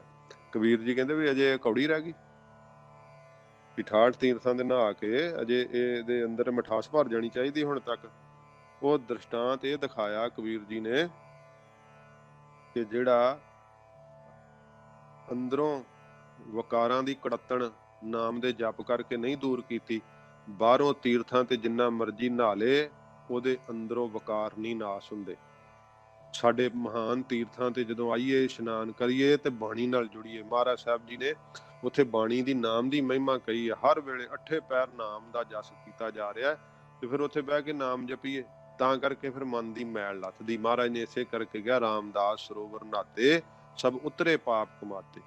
ਰਾਮਦਾਸ ਸਰੋਵਰ ਨੀਕਾ, ਜੋ ਨਹਾਵੈ ਸੋ ਕੁੱਲ ਤਰਾਵੈ, ਉਧਾਰ ਹੋਵਾ ਹੈ ਜੀ ਕਾ। ਇਹ ਮਹਾਰਾਜ ਜੀ ਨੇ ਵਾਕ ਕਹੇ। ਤੇ ਜੇ ਨਾਮ ਨਹੀਂ ਜਪਦੇ, ਭਜਨ ਨਹੀਂ ਕਰਦੇ, ਤੇ ਫਿਰ ਅੰਦਰ ਵਕਾਰਾਂ ਦੀ ਜਿਹੜੀ ਜ਼ਹਿਰ ਵਾ ਉਹ ਬਾਹਰੋਂ ਇਸ਼ਨਾਨ ਕਰਨ ਨਾਲ ਮਹਾਰਾਜ ਸੱਚੇ ਪਾਤਸ਼ਾਹ ਜੀ ਕਹਿੰਦੇ ਨੇ ਕਿਵੇਂ ਦੂਰ ਹੋ ਜਾਊਗੀ। ਮਹਾਰਾਜ ਨੇ ਕਿਹਾ ਨਾ, 10ਵੇਂ ਪਾਤਸ਼ਾਹ ਜੀ ਨੇ ਵੀ, ਨਹਾਤ ਲਈ ਸਾਤ ਸਮੁੰਦਰਨ, ਲੋਕ ਗਇਓ ਪਰ ਲੋਕ ਗਵਾਇਓ। ਜੋ ਸੱਚੇ ਪਾਤਸ਼ਾਹ ਜੀ ਮਹਾਰਾਜ ਕਹਿੰਦੇ ਆ, ਜੇ ਤੀਰਥ ਦੀ ਯਾਤਰਾ ਵੀ ਕਈ ਕਰਦੇ ਆ ਨਾ, ਤੇ ਉਹ ਜਿਵੇਂ ਉਹ ਤੁਲਸੀਦਾਸ ਦੀ ਇੱਕ ਭਗਤ ਜੀ ਦੀ ਸਾਖੀ ਆਉਂਦੀ ਨਾ, ਕਿ ਉਹ ਗਏ ਤੀਰਥ ਯਾਤਰਾ ਤੇ ਕਾਂਸ਼ੀ ਵਿੱਚ ਗੰਗਾ ਇਸ਼ਨਾਨ ਕਰਨ, ਤੇ ਉਹਨਾਂ ਸੋਚਿਆ ਕਿ ਚਲੋ ਉੱਥੇ ਨਾਲੇ ਭਗਵਾਨ ਦੀਆਂ ਮੂਰਤੀਆਂ ਮਿਲਦੀਆਂ ਤੇ ਉਹ ਖਰੀਦ ਲਿਆਵਾਂਗੇ। ਕੋਈ ਸਾਧੂ ਸੰਤ ਮਗਰ ਆਏ ਤੇ ਉਹ ਕਹਿੰਦੇ, ਆਸ਼ਰਮ ਚ ਆ ਕੇ ਪੁੱਛਦੇ, ਸੰਤ ਜੀ ਕਿੱਥੇ ਗਏ ਆ? ਭਗਤ ਜੀ ਕਹਿੰਦੇ ਜੀ ਉਹ ਯਾਤਰਾ ਕਰਨ ਗਏ, ਉਹ ਵਪਾਰ ਕਰਨ ਗਏ, ਉਹ ਸੌਦਾ ਲੈਣ ਗਏ। ਉਹ ਫਿਰ ਆਏ ਜਦੋਂ ਯਾਤਰਾ ਕਰਕੇ, ਤੇ ਕਹਿੰਦੇ ਜੀ ਕੋਈ ਆਇਆ ਸੀ? ਪੁੱਛਿਆ ਉਹਨਾਂ। ਹਾਂਜੀ ਮਹਾਰਾਜ ਇੱਕ ਸੰਤ ਜੀ ਆਏ ਸੀ, ਉਹਨਾਂ ਕਿਹਾ ਕਿ ਕਿੱਥੇ ਗਏ? ਪੁੱਛਿਆ ਤੁਹਾਡੇ ਵੱਲੋਂ। ਅਸੀਂ ਕਿਹਾ ਜੀ ਉਹ ਤਾਂ ਯਾਤਰਾ ਕਰਨ ਗਏ ਆ। ਕਹਿੰਦੇ ਯਾਤਰਾ ਨਹੀਂ ਕਰਨ ਗਏ, ਸੌਦਾ ਖਰੀਦਣ ਗਏ ਆ। ਕਹਿੰਦੇ ਓਹੋ, ਗੱਲ ਤੇ ਠੀਕ ਆ, ਮੈਂ ਤੇ ਸੌਦਾ ਖਰੀਦਣੀ ਮਨਸ਼ਾ ਲੈ ਕੇ ਗਿਆ ਸੀ। ਕਈ ਹਜ਼ੂਰ ਸਾਹਿਬ ਵੀ ਯਾਤਰਾ ਕਰਨ ਆਉਂਦੇ ਵੀ, ਉੱਥੇ ਨਾ ਗਰੀ ਦਾ ਤੇਲ ਬੜਾ ਵਧੀਆ ਮਿਲਦਾ, ਕੋਈ ਇੱਥੋਂ ਹਲਦੀ ਕਹਿੰਦੇ ਬੜੀ ਵਧੀਆ ਮਿਲਦੀ ਆ, ਤੇ ਇਹ ਚੀਜ਼ਾਂ ਮਿਲਦੀਆਂ ਉਹਦਾ ਵਧੀਆ ਇੱਥੇ। ਤੇ ਪਰ ਜੇ ਇਹੀ ਮਨਸ਼ਾ ਧਾਰ ਕੇ ਪੰਜਾਬ ਤੋਂ ਆਵੇ ਵੀ ਉੱਥੇ ਹਲਦੀ ਲੈਣ ਜਾਣਾ, ਉੱਥੇ ਤੇਲ ਲੈਣ ਜਾਣਾ, ਫਿਰ ਮਹਾਰਾਜ 10ਵੇਂ ਪਾਤਸ਼ਾਹ ਦਰਸ਼ਨ ਕਰਨ ਥੋੜ੍ਹਾ ਪਾਇਆ। ਕਈ ਹੋਰ ਚੀਜ਼ਾਂ ਵੀ ਇੱਥੇ ਖਰੀਦਣ ਆਉਂਦੇ ਆ, ਤੇ ਫਿਰ ਹੋਰ ਦਰਸ਼ਨ ਥੋੜ੍ਹਾ ਕਰਨ ਆਏ, ਤੇ ਸੌਦਾ ਲੈਣ ਆਉਂਦੇ ਆ। ਉਹ ਫਿਰ ਮਨ ਚ ਉਹਨਾਂ ਸੋਚਿਆ ਕਿ ਅੱਛਾ ਚਲੋ ਐਂ ਕਰੀਏ ਵੀ ਹੁਣ ਨਾਲੇ ਸੌਦਾ ਵਾਪਸ ਕਰ ਆਈਏ, ਤੇ ਆਪਾਂ ਨਾ ਨਾਲੇ ਦਰਸ਼ਨ ਇਸ਼ਨਾਨ ਕਰਕੇ ਆਈਏ। ਹੁਣ ਫਿਰ ਸਾਧੂ ਮਹਾਤਮਾ ਆਏ ਮਗਰੋਂ, ਤੇ ਉਹ ਕਹਿੰਦੇ ਵੀ ਕਿੱਥੇ ਗਏ ਆ ਤੁਲਸੀਦਾਸ ਜੀ? ਕਹਿੰਦੇ ਜੋ ਉਹ ਤੇ ਮਹਾਰਾਜ ਯਾਤਰਾ ਕਰਨ ਗਏ। ਕਹਿੰਦੇ ਨੇ ਯਾਤਰਾ ਨਹੀਂ ਕਰਨ ਗਏ, ਸੌਦਾ ਮੋੜਨ ਗਏ ਆ। ਉਹ ਫਿਰ ਜਦੋਂ ਆਏ, ਕਹਿੰਦੇ ਪੁੱਛਿਆ ਵੀ ਕੋਈ ਆਇਆ? ਕਹਿੰਦੇ ਮਹਾਰਾਜ ਉਹੋ ਸੰਤ ਜੀ ਆਏ ਸੀ। ਕੀ ਕਹਿੰਦੇ ਸੀ? ਤੁਹਾਡੇ ਵੱਲੋਂ ਪੁੱਛਦੇ ਸੀ ਆਹ ਯਾਤਰਾ ਕਰਨ ਗਏ। ਕਹਿੰਦੇ ਨਹੀਂ ਯਾਤਰਾ ਨਹੀਂ ਕਰਨ ਗਏ, ਸੌਦਾ ਮੋੜਨ ਗਏ। ਕਹਿੰਦੇ ਹੋ ਹਾਂ ਗੱਲ ਤੇ ਠੀਕ ਹੈ, ਮੈਂ ਸੌਦਾ ਮੋੜਨ ਗਿਆ ਸੀ। ਹੁਣ ਫਿਰ ਸੁੱਧ ਮਨ ਲੈ ਕੇ ਗਏ ਕਿ ਹੁਣ ਮੈਂ ਨਾ ਕੋਈ ਵਿਚਾਰ ਨਹੀਂ ਹੋਰ, ਬਸ ਦਰਸ਼ਨ ਇਸ਼ਨਾਨ ਕਰਨੇ। ਫਿਰ ਜਦੋਂ ਆਏ ਪਿੱਛੋਂ, ਤੇ ਕਹਿੰਦੇ ਮਹਾਤਮਾ ਪੁੱਛਿਆ ਵੀ ਕਿੱਥੇ ਗਏ? ਭਗਤ ਜੀ ਕਿਹਾ ਉਹ ਤਾਂ ਮਹਾਰਾਜ ਦਰਸ਼ਨ ਕਰਨ ਗਏ। ਤੇ ਹਾਂ ਹੁਣ ਦਰਸ਼ਨ ਕਰਨ ਗਏ। ਇਸ ਤਰ੍ਹਾਂ ਜਦੋਂ ਸੰਕਲਪ ਵਿਕਲਪਾਂ ਦਾ ਟੋਕਰਾ ਚੱਕ ਕੇ ਲੈ ਕੇ ਜਾਣਾ ਨਾਲ, ਤੇ ਤੀਰਥਾਂ ਦੇ ਨਹਾਤਾ ਕੀ ਕਰੂਗਾ? ਤੇ ਕੰਮ ਹੁੰਦਾ। ਚਲੋ ਕਈ ਆਪਾਂ ਵੇਖੀਏ ਨਾ, ਉੱਦਾਂ ਮਾਫ ਕਰਨਾ, ਮਤਲਬ ਗੱਲ ਕਈ ਵਾਰੀ ਸਖਤ ਹੁੰਦੀ ਹੈ। ਆਪਾਂ ਇੱਥੋਂ ਬਾਹਰਲਿਆਂ ਦੇਸ਼ਾਂ 'ਚੋਂ ਇਹ ਧਾ ਕੇ ਨਹੀਂ ਤੁਰਦੇ ਕਿ ਹਰਿਮੰਦਰ ਸਾਹਿਬ ਚਲੀਏ, ਦਰਸ਼ਨ ਇਸ਼ਨਾਨ ਕਰੀਏ, ਤੇ ਆਪਾਂ ਉੱਥੇ ਰਹੀਏ। ਨਹੀਂ, ਇੱਥੇ ਹੁੰਦਾ ਕਿਸੇ ਦਾ ਵਿਆਹ ਹੋਣਾ, ਤੇ ਕਿਸੇ ਦੀ ਕੋਈ ਹੋਰ ਕੰਮ ਕਾਰ ਹੋਊਗਾ, ਉਹ ਕਹਿੰਦੇ ਚਲ ਨਾਲੇ ਦਰਸ਼ਨ ਵੀ ਕਰ ਲਾਂਗੇ, ਨਾਲੇ ਦੇਵੀ ਦੇ ਦਰਸ਼ਨ, ਨਾਲੇ ਵੰਝਾਂ ਦਾ ਵਪਾਰ, ਜਿੱਦਾਂ ਉਹ ਅਖਾਣ ਨਹੀਂ ਬਣੇ। ਪਰ ਇਹੋ ਜਿਹੇ ਗੁਰਮੁਖ ਮੈਂ ਵੇਖੇ ਆ, ਉਹ ਕਿਸੇ ਰਿਸ਼ਤੇਦਾਰ ਨੂੰ ਨਹੀਂ ਦੱਸਦੇ, ਕਿਸੇ ਨਾਲ ਫੋਨ ਤੇ ਗੱਲ ਨਹੀਂ ਕਰਦੇ, ਸਿੱਧਾ ਸਤਿਗੁਰੂ ਗੁਰੂ ਰਾਮਦਾਸ ਸਾਹਿਬ ਦੇ ਚਰਨਾਂ 'ਚ ਆਉਂਦੇ ਆ। ਇੱਕ ਹਫ਼ਤਾ ਰਹਿੰਦੇ ਆ, 2 ਹਫ਼ਤੇ ਰਹਿੰਦੇ ਆ, ਜਿੰਨੀ ਉਹਨਾਂ ਨੂੰ ਬਲ ਪੈਂਦਾ ਇੱਥੇ ਕੰਮਾਂ ਕਾਰਾਂ ਤੋਂ। ਤੇ ਸਾਰਾ ਦਿਨ ਭਾਂਡੇ ਮਾਂਜਦੇ ਆ, ਅੰਮ੍ਰਿਤ ਵੇਲੇ ਉੱਠ ਕੇ ਸੇਵਾ ਕਰਦੇ ਆ, 3 ਪਹਿਰੇ ਦੀ ਸੇਵਾ 'ਚ ਜਾਂਦੇ ਆ, ਕੀਰਤਨ ਸੁਣਦੇ ਆ, ਤੇ ਬਹੁਤ ਭਾਵਨਾ ਸ਼ਰਧਾ ਨਾਲ ਸੇਵਾ ਕਰਕੇ, ਜਿੱਦਾਂ ਭੌਰਾ ਦੂਰੋਂ ਆਉਂਦਾ ਨਾ ਰਸ ਲੈਂਦਾ ਹੈ, ਤੇ ਐਨ ਪੂਰਾ ਰਸ ਲੈ ਕੇ, ਤੇ ਰਿਸ਼ਤੇਦਾਰਾਂ ਨੂੰ ਕਿਸੇ ਨੂੰ ਦੱਸਦੇ ਵੀ ਨਹੀਂ, ਮੁੜ ਜਾਂਦੇ ਵਾਪਸ। ਕਿਉਂਕਿ ਉਹਨਾਂ ਨੂੰ ਨਾਮ ਦੇ ਜਪਣੇ ਕਰਕੇ, ਨਾਮ ਦੀ ਪ੍ਰੀਤ ਕਰਕੇ ਪਤਾ ਲੱਗ ਜਾਂਦਾ ਕਿ ਨਾਤੇ ਝੂਠੇ ਨਿਭਦੇ ਨਹੀਂ, ਕੇਵਲ ਗੁਰੂ ਰਾਮਦਾਸ ਸਾਹਿਬ ਜੀ ਦਾ ਪਿਆਰ ਨਾਲ ਨਿਭਣਾ ਹੈ। ਇਸ ਕਰਕੇ ਮਹਾਰਾਜ ਕਹਿੰਦੇ ਜੇ ਵਾਹਿਗੁਰੂ ਨੂੰ ਭਾਏ ਨਹੀਂ, ਤੇ ਫਿਰ ਵਿਣ ਭਾਣੇ ਕੇ ਨਹਾਏ ਕਰੀ। ਨਹਾਤਾ ਉਹਦਾ ਕੀ ਕਰੂਗਾ? ਜਿਹਨੇ ਕੰਮਕਾਰ ਹੋਰ 100 ਨਾਲ ਵਿੱਢਿਆ, ਤੇ ਉਹ ਤੀਰਥ ਤੇ ਨਹਾ ਕੇ ਕੀ ਕਰੂਗਾ? ਫਿਰ ਸੱਚੇ ਪਾਤਸ਼ਾਹ ਜੀ ਮਹਾਰਾਜ ਗਰੀਬ ਨਵਾਜ ਸਤਿਗੁਰੂ ਜੀ ਕਹਿੰਦੇ ਆ ਕਿ ਜੇ ਪਿਆਰ ਨਹੀਂ ਅੰਦਰ ਪ੍ਰਾਪਤ ਹੋਇਆ ਨਾ, ਤੇ ਕੀਤੇ ਜਿਹੜੇ ਸਾਧਨ ਹਨ ਨਾ, ਉਹ ਸਾਰੇ ਨਿਸਫਲ ਚਲੇ ਜਾਣਗੇ। ਸਿੱਧਾ ਨੇ ਪੁੱਛਿਆ ਮਹਾਰਾਜ ਜੀ ਨੂੰ ਫਿਰ ਕਿ ਬਿਨਾਂ ਭਾਗਾਂ ਤੋਂ ਵੀ ਕੁਝ ਪ੍ਰਾਪਤ ਹੁੰਦਾ ਹੈ ਕਿ ਨਹੀਂ? ਸਤਿਗੁਰੂ ਜੀ ਨੇ ਫਿਰ ਇਹ ਬਖਸ਼ਿਸ਼ ਕੀਤੀ। ਮਹਾਰਾਜ ਕਹਿੰਦੇ ਆ, ਜੇਤੀ ਸਿਰਠ ਉਪਾਈ ਵੇਖਾ। ਮਹਾਰਾਜ ਕਹਿੰਦੇ ਵਾਹਿਗੁਰੂ ਦੀ ਜਿੰਨੀ ਪੈਦਾ ਕੀਤੀ ਹੋਈ ਸ੍ਰਿਸ਼ਟੀ ਅਸੀਂ ਵੇਖਦੇ ਹਾਂ, ਵਿਣ ਕਰਮਾਂ ਕੇ ਮਿਲੈ ਲਈ। ਬਿਨਾਂ ਭਾਗਾਂ ਤੋਂ ਸੱਚੇ ਪਾਤਸ਼ਾਹ ਕਹਿੰਦੇ ਕਿਸੇ ਨੂੰ ਕੀ ਮਿਲਿਆ ਹੈ? ਭਾਵ ਬਿਨਾਂ ਭਾਗਾਂ ਤੋਂ, ਬਿਨਾਂ ਕਰਮਾਂ ਤੋਂ ਕਿਸੇ ਨੂੰ ਕੁਝ ਨਹੀਂ ਪ੍ਰਾਪਤ ਹੁੰਦਾ। ਮਹਾਰਾਜ ਜੀ ਨੇ ਕਿਹਾ ਨਾ, ਕਰਮ ਮਿਲੈ ਨਾਹੀਂ ਠਾਕ ਰਹਾਈਆ। ਜਿਹੜੇ ਵਿਸ਼ਰਾਮ ਲਾਉਂਦੇ ਨਾ, ਰਹਿਰਾ ਸਾਹਿਬ ਦਾ ਵਿਸ਼ਰਾਮ, ਕਈ ਵਾਰੀ ਵਿਸ਼ਰਾਮ ਲਾਉਂਦੇ ਆ, ਕਰਮ ਮਿਲਿਆ ਨਾਹੀਂ ਠਾਕ ਰਹਾਈਆ। ਇਹ ਤਾਂ ਫਿਰ ਗਲਤ, ਬਿਲਕੁਲ ਉਲਟ ਹੋ ਗਿਆ ਨਾ ਮਹਾਰਾਜ ਦੇ ਉਪਦੇਸ਼ ਦੇ। ਕਿ ਮਹਾਰਾਜ ਸਾਹਿਬ ਜੀ ਕਹਿੰਦੇ ਕਰਮ ਉਹ ਪੜ੍ਹਦੇ ਵਿਸ਼ਰਾਮ ਗਲਤ ਲੱਗ ਜੇ ਨਾ ਹੀ ਦੇ ਉੱਤੇ ਲੱਗ ਜੇ ਤੇ ਫਿਰ ਅਰਥ ਬਣਦੇ ਆ ਕਰਮਾਂ ਵਿੱਚ ਮਿਲੀ ਲਿਖੀ ਚੀਜ਼ ਨਹੀਂ ਮਿਲਦੀ ਤੇ ਠਾਕ ਪੈ ਜਾਂਦੀ, ਰੋਕ ਪੈ ਜਾਂਦੀ ਆ। ਤੇ ਪਰ ਮਹਾਰਾਜ ਸਾਹਿਬ ਕਹਿੰਦੇ ਕਰਮ ਮਿਲਾ, ਜਿਹੜੀ ਕਰਮਾਂ ਵਿੱਚ ਲਿਖ ਦਿੱਤੀ ਹੈ ਨਾ ਵਾਹਿਗੁਰੂ ਜੀ ਨੇ, ਨਾ ਹੀ ਠਾਕ ਰਹਾਈਆ, ਉਹਨੂੰ ਕੋਈ ਠਾਕ ਨਹੀਂ ਸਕਦਾ, ਰੋਕ ਨਹੀਂ ਸਕਦਾ। ਇਹ ਵਿਸ਼ਰਾਮ ਦੇ ਕੇ ਜਦੋਂ ਤੁਸੀਂ ਪੜ੍ਹੋਗੇ ਬਾਣੀ ਸਾਨੂੰ ਕਹਿ ਕੀ ਰਹੀ ਹੈ, ਫਿਰ ਜੋ ਆਨੰਦ ਆਊਗਾ ਉਹ ਵੱਖਰਾ ਹੋਊਗਾ। ਇਹਦੇ ਤੇ ਇੱਕ ਸਾਖੀ ਹੈ ਸਮਝਾਉਣ ਮਾਤਰ। ਕਹਿੰਦੇ ਇੱਕ ਨਾ ਲੱਕੜਹਾਰਾ ਸੀ ਗਰੀਬ ਵਿਚਾਰਾ, ਤੇ ਉਹਦੇ ਵੱਲ ਵੇਖ ਕੇ ਲక్ష్ਮੀ ਨੇ ਨਾ ਜਿਹੜਾ ਹੈ ਉਹ ਕਹਿੰਦੇ ਲక్ష్ਮੀ ਦਾ ਤੇ ਕਰਮ ਦੇਵਤੇ ਦਾ ਆਪਸ ਸੰਵਾਦ ਹੋਇਆ। ਜੋ ਕਰਮ ਦੇਵਤਾ ਭਾਵ ਕਹਿਣ ਤੋਂ ਵੀ ਜਿਹੜੇ ਜੀਵ ਦੇ ਕਰਮ ਲਿਖੇ ਹੁੰਦੇ ਮਹਾਰਾਜ ਸਾਹਿਬ ਜੀ ਨੇ, ਤੇ ਇੱਕ ਮਾਇਆ ਲక్ష్ਮੀ, ਇਹਨਾਂ ਦਾ ਆਪਸ ਦੇ ਵਿੱਚ ਸੰਵਾਦ ਹੋਇਆ। ਉਹ ਲక్ష్ਮੀ ਕਹਿੰਦੀ ਵੀ ਮੇਰੇ 'ਚ ਸ਼ਕਤੀ ਜ਼ਿਆਦਾ, ਮੈਂ ਇਹਨੂੰ ਅਮੀਰ ਕਰ ਸਕਦੀ ਹਾਂ, ਕਿਉਂਕਿ ਲੋਕ ਮਾਇਆ ਨਾ ਸਮਝਦੇ ਨਾ ਵੀ ਮੈਂ ਮਾਇਆ ਨਾਲ ਅਮੀਰ ਹੋ ਜਾਂਦਾ। ਤੇ ਪਰ ਕਰਮ ਕਹਿੰਦਾ ਕਿ ਨਹੀਂ, ਜਿੰਨਾ ਚਿਰ ਮੈਂ ਨਾ ਕਿਰਪਾ ਕੀਤੀ ਉਹਨਾਂ ਚਿਰ ਤੂੰ ਇਹਨੂੰ ਜਿਹੜਾ ਹੈ ਅਮੀਰ ਨਹੀਂ ਕਰ ਸਕਦੀ। ਇਸ ਤਰ੍ਹਾਂ ਮਾਇਆ ਨੇ ਫਿਰ ਕੀ ਹੈ, ਉਹ ਆਪਣੀ ਸ਼ਕਤੀ ਜਿਹੜੀ ਹੈ ਉਹ ਜਿਹੜਾ ਕਰਮ ਦੇਵਤਾ ਕਹਿੰਦਾ ਫਿਰ ਤੂੰ ਅਜਮਾ ਕੇ ਵੇਖ ਲੈ। ਤੇ ਉਸਨੇ ਕੀ ਕੀਤਾ, ਜਿਹੜਾ ਲੱਕੜਹਾਰਾ ਲੱਕੜਾਂ ਚੁੱਕ ਕੇ, ਸੁੱਕੀਆਂ ਲੱਕੜਾਂ ਨੂੰ ਵੱਢ ਕੇ ਤੇ ਆਪਣਾ ਗੁਜ਼ਾਰਾ ਕਰਦਾ ਸੀ, ਉਹਦੇ ਕੰਗਾਲਪੁਣਾ ਦੂਰ ਕਰਨ ਵਾਸਤੇ ਉਹਨੂੰ 500 ਮੋਹਰਾਂ ਦੀ ਥੈਲੀ ਜਿਹੜੀ ਸੀ ਨਾ ਰੂਪ ਧਾਰ ਕੇ ਲక్ష్ਮੀ ਨੇ ਉਹ ਦੇਣਾ ਕੀਤੀ। ਉਹਨੂੰ ਕਹਿੰਦੀ ਵੀ ਲੈ ਤੂੰ ਮੌਜਾਂ ਕਰ। ਤੇ ਉਹ ਆਪਣਾ ਥੈਲੀ ਜਿਹੜਾ ਸੀ ਆਪਣੇ ਘਰ ਲੈ ਆਇਆ। ਤੇ ਜਦੋਂ ਘਰ ਆਇਆ ਤੇ ਅੱਗੇ ਦਰਵਾਜ਼ਾ ਜਿਹੜਾ ਸੀ ਬੰਦ ਸੀ, ਉਹਦੀ ਘਰਵਾਲੀ ਕਿਸੇ ਜਿਹੜਾ ਸੀ ਉਹ ਕਾਰਜ ਵਾਸਤੇ ਗਈ ਹੋਈ ਸੀ। ਤੇ ਉਹਨੇ ਕੰਧ ਦੇ ਉੱਪਰੋਂ ਦੀ ਸੋਚਿਆ, ਕਿਉਂਕਿ ਮੈਂ ਥੈਲੀ ਲੈ ਕੇ ਬਾਹਰ ਬਾਜ਼ਾਰ 'ਚ ਜਾਊਂਗਾ ਤੇ ਕਿਸੇ ਵੇਖ ਲਿਆ ਤੇ ਪਕੜ ਲੂਗਾ। ਉਹਨੇ ਥੈਲੀ ਜਿਹੜੀ ਸੀ ਕੰਧ ਦੇ ਉੱਪਰੋਂ ਦੀ ਆਪਣੇ ਘਰ ਵਿਹੜੇ ਵਿੱਚ ਸਿੱਟ ਦਿੱਤੀ। ਉਹ ਖੜਾਕ ਸੁਣ ਕੇ ਗੁਆਂਢਣ ਨੇ ਵੇਖਿਆ ਕਿ ਕੀ ਜਿਹੜਾ ਹੈ ਡਿੱਗਾ ਕੁਛ। ਉੱਥੇ ਤਾਂ ਸ਼ਹਿ ਮਾਰੀ ਰੱਖੀ। ਜਦੋਂ ਆਪਣੀ ਘਰਵਾਲੀ ਨੂੰ ਲੈਣ ਵਾਸਤੇ ਗਿਆ, ਉਹ ਗੁਆਂਢਣ ਨੇ ਕੰਧ ਟੱਪ ਕੇ ਤੇ ਉਹਦੀ ਜਿਹੜੀ ਥੈਲੀ ਸੀ ਮੋਹਰਾਂ ਵਾਲੀ ਉਹ ਚੱਕ ਲਈ। ਤੇ ਉਹ ਫਿਰ ਕੰਗਾਲ ਦਾ ਕੰਗਾਲ ਦੂਜੇ ਦਿਨ ਫਿਰ ਜਾ ਕੇ ਜਿਹੜਾ ਸੀ ਉਹ ਜੰਗਲ ਵਿੱਚ ਲੱਕੜਾਂ ਕੱਟਣ ਲੱਗ ਗਿਆ। ਤੇ ਉਹ ਫਿਰ ਲక్ష్ਮੀ ਕਹਿੰਦੀ ਵੀ ਤੈਨੂੰ ਮੋਹਰਾਂ ਦੀ ਥੈਲੀ ਦਿੱਤੀ, ਤੂੰ ਅੱਜ ਫਿਰ ਆ ਗਿਆ ਮੂੰਹ ਚੁੱਕ ਕੇ ਲੱਕੜਾਂ ਕੱਟਣ। ਤੇ ਉਹ ਫਿਰ ਕਹਿਣ ਲੱਗਾ ਕਿ ਉਹਦਾ ਮੈਂ ਇੱਦਾਂ ਛੁੱਟੀ ਤੇ ਪਰ ਮੈਨੂੰ ਪ੍ਰਾਪਤ ਨਹੀਂ ਹੋਈ। ਫਿਰ ਲక్ష్ਮੀ ਨੇ ਹੀਰਿਆਂ ਦਾ ਹਾਰ ਦਿੱਤਾ ਕਿ ਹੁਣ ਕੱਲ ਵਾਂਗੂ ਇਹਨੂੰ ਗਵਾ ਨਾ ਲਈ। ਤੇ ਇਉਂ ਉਹਨੇ ਆਪਣੇ ਨਾ ਫਿਰ ਪੱਗ 'ਚ ਉਹਨੂੰ ਟੰਗ ਲਿਆ, ਉੱਤੇ ਦਸਤਾਰ 'ਚ ਟੰਗ ਲਿਆ। ਤੇ ਜਦੋਂ ਗਰਮੀ ਲੱਗੀ ਉਹਨੂੰ ਰਸਤੇ 'ਚ ਜਾਂਦਿਆਂ, ਤੇ ਪਾਣੀ ਵੇਖ ਕੇ ਨਾ ਇਸ਼ਨਾਨ ਕਰਨ ਲੱਗਾ ਤੇ ਕੱਪੜੇ ਲਾਹ ਕੇ ਰੱਖ ਦਿੱਤੇ। ਉਹ ਹਾਰ ਦੇ ਸਮੇਤ ਹੀ ਉਹਦੀ ਪੱਗ ਜਿਹੜੀ ਸੀ ਨਾ ਉਹ ਇੱਲ ਜਿਹੜੀ ਸੀ ਉਡਾ ਕੇ ਲੈ ਗਈ। ਤੇ ਉਹ ਵਿਚਾਰਾ ਫੇਰ ਹਾਰ ਵੀ ਗਵਾ ਬੈਠਾ। ਫਿਰ ਆ ਗਿਆ ਦੂਸਰੇ ਦਿਨ। ਉਹ ਕਹਿੰਦੇ ਵੀ ਤੈਨੂੰ ਫਿਰ ਤੂੰ ਆ ਗਿਆ। ਤੇ ਉਹ ਕਹਿਣ ਲੱਗਾ ਵੀ ਇਸ ਤਰ੍ਹਾਂ ਮੇਰੇ ਕੋਲ ਵੀ ਗਵਾਚ ਗਿਆ। ਤੇ ਫਿਰ ਉਹਨੂੰ ਤੀਸਰੇ ਦਿਨ ਹੀਰਾ ਦਿੱਤਾ। ਉਹਨੇ ਜੇਬ 'ਚ ਪਾ ਲਿਆ, ਤੁਰਨ ਲੱਗਾ। ਤੁਰਿਆ ਜਾਂਦਾ, ਪਿਆਸ ਲੱਗੀ, ਪਾਣੀ ਪੀਣ ਲੱਗਾ, ਜੇਬ 'ਚੋਂ ਡਿੱਗ ਗਿਆ। ਜਦੋਂ ਜੇਬ 'ਚੋਂ ਡਿੱਗਿਆ ਉਹ ਵੀ ਗਵਾ ਲਿਆ ਉਹਨੇ। ਤੇ ਫਿਰ ਜਦੋਂ ਤਿੰਨ ਵਾਰੀ ਲక్ష్ਮੀ ਨੇ ਜਮਾ ਲਏ ਸੀ, ਕਰਮ ਦੇਵਤਾ ਕਹਿੰਦਾ ਲੈ ਹੁਣ ਮੇਰੀ ਵਾਰੀ ਹੈ, ਤਾਂ ਹੁਣ ਵੇਖੀ ਮੈਂ ਇਹਦੇ ਤੇ ਕਿੱਦਾਂ ਬਖਸ਼ਿਸ਼ ਕਰਦਾ। ਉਹਨੇ ਉਹਨੂੰ ਕਿਹਾ ਵੀ 2 ਪੈਸੇ ਦਿੱਤੇ ਕਿ ਲੈ ਤੂੰ ਬਾਜ਼ਾਰ 'ਚੋਂ ਲੈ ਕੇ ਨਾ ਕੁਛ ਛਕ ਲੈ। ਤੇ ਉਹ ਵਿਚਾਰਾ ਭੁੱਖਣ ਭਾਣਾ ਉਹ ਲੈ ਕੇ ਤੇ ਬਾਜ਼ਾਰ 'ਚੋਂ ਜਦੋਂ ਇਹ ਸਮਝਣ ਮਾਤਰ ਹੁੰਦੀਆਂ ਸਾਖੀਆਂ ਕਿ ਉਹ ਲੈ ਕੇ ਮੱਛੀ ਖਰੀਦ ਕੇ ਤੇ ਆਪਣੇ ਘਰੇ ਆ ਗਿਆ ਤੇ ਰੋਟੀ ਖਾਣ ਵਾਸਤੇ। ਜਦੋਂ ਮੱਛੀ ਦਾ ਪੇਟ ਚੀਰਿਆ ਨਾ, ਤੇ ਜਿਹੜਾ ਪਾਣੀ ਪੀਣ ਲੱਗਿਆ ਹੀਰਾ ਡਿੱਗਿਆ ਸੀ ਉਹ ਮੱਛੀ ਨੇ ਨਿਗਲ ਲਿਆ ਸੀ। ਤੇ ਜਦੋਂ ਮੱਛੀ ਨੂੰ ਚੀਰਿਆ ਤੇ ਉਹਦੇ ਵਿੱਚੋਂ ਹੀਰਾ ਨਿਕਲਿਆ। ਕਹਿੰਦਾ ਲੱਭ ਗਿਆ, ਲੱਭ ਗਿਆ, ਲੱਭ ਗਿਆ। ਤੇ ਉਹ ਗੁਆਂਢਣ ਡਰ ਗਈ, ਇਹਨੂੰ ਥੈਲੀਆਂ ਦਾ ਚੋਰ ਲੱਭ ਗਿਆ, ਥੈਲੀ ਵਾਲਾ। ਉਹਨੇ ਮਾਰੀ ਵਗਾ ਕੇ ਥੈਲੀ ਉਹਦੇ ਵਿਹੜੇ 'ਚ। ਉਹ ਮੋਹਰਾਂ ਵਾਲੀ ਥੈਲੀ ਵੀ ਉਹਨੂੰ ਮਿਲ ਗਈ।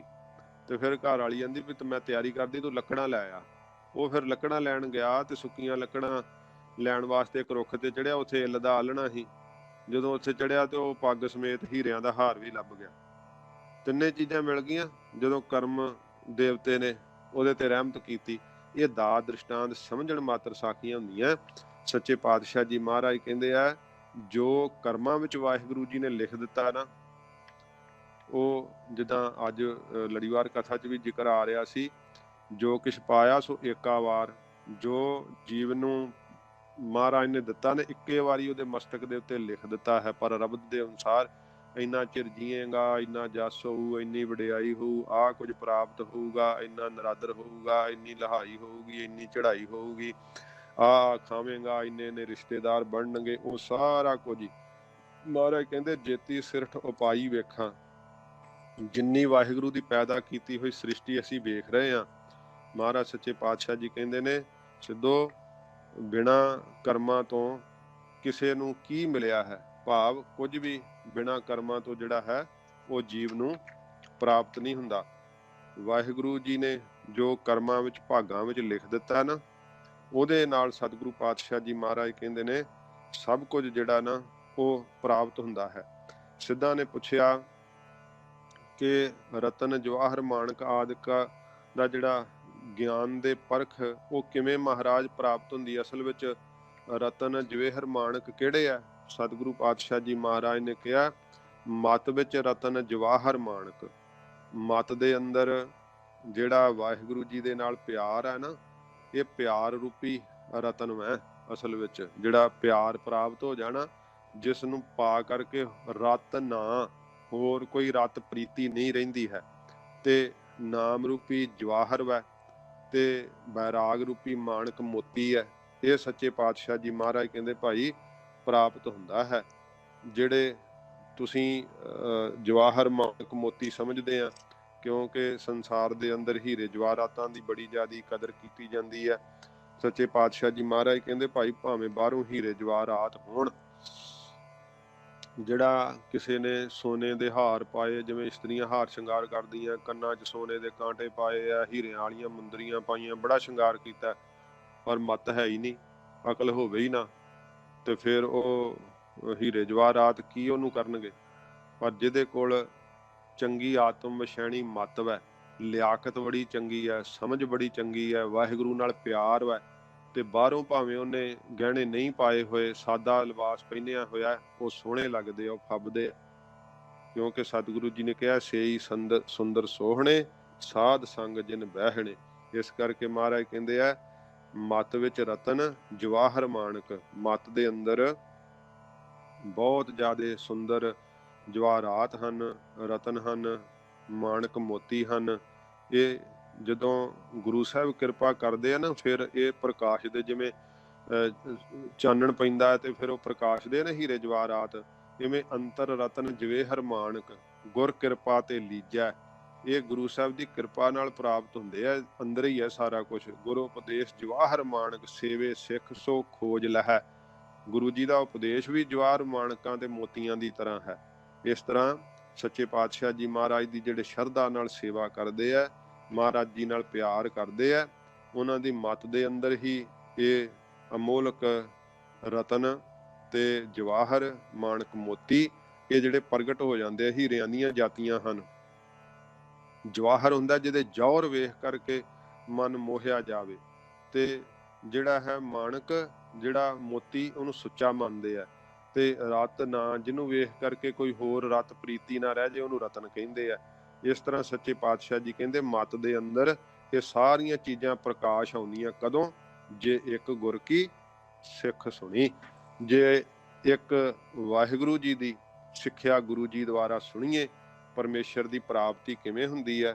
ਤੇ ਸਤਿਗੁਰੂ ਜੀ ਜਦੋਂ ਕਿਰਪਾ ਕਰਦੇ ਆ ਨਾ, ਸਤਿਗੁਰ ਹੋਏ ਦਇਆਲ ਤਾਂ ਸਰਦਾ ਪੂਰੀ ਹੈ, ਸਤਿਗੁਰ ਹੋਏ ਦਇਆਲ ਨਾ ਕਬਹੂ ਝੂਰੀ ਹੈ, ਸਤਿਗੁਰ ਹੋਏ ਦਇਆਲ ਤਾਂ ਦੁੱਖ ਨਾ ਜਾਣੀ ਹੈ, ਸਤਿਗੁਰ ਹੋਏ ਦਇਆਲ ਤਾਂ ਹਰ ਰੰਗ ਮਾਣੀ ਹੈ, ਸਤਿਗੁਰ ਹੋਏ ਦਇਆਲ ਤਾਂ ਜਮ ਕਾ ਡਰ ਕੇਹਾ, ਸਤਿਗੁਰ ਹੋਏ ਦਇਆਲ ਤਾਂ ਸਦ ਹੀ ਸੁਖ ਦੇਹਾ।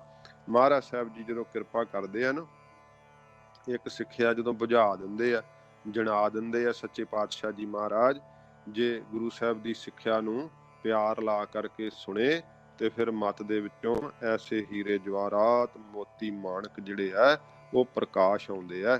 ਇਉਂ ਸੱਚੇ ਪਾਤਸ਼ਾਹ ਜੀ ਮਹਾਰਾਜ ਕਹਿੰਦੇ ਫਿਰ ਜੀਵ ਦਾ ਜਿਹੜਾ ਨਾ ਹਿਰਦਾ ਉਹ ਖਿੜ ਜਾਂਦਾ ਹੈ।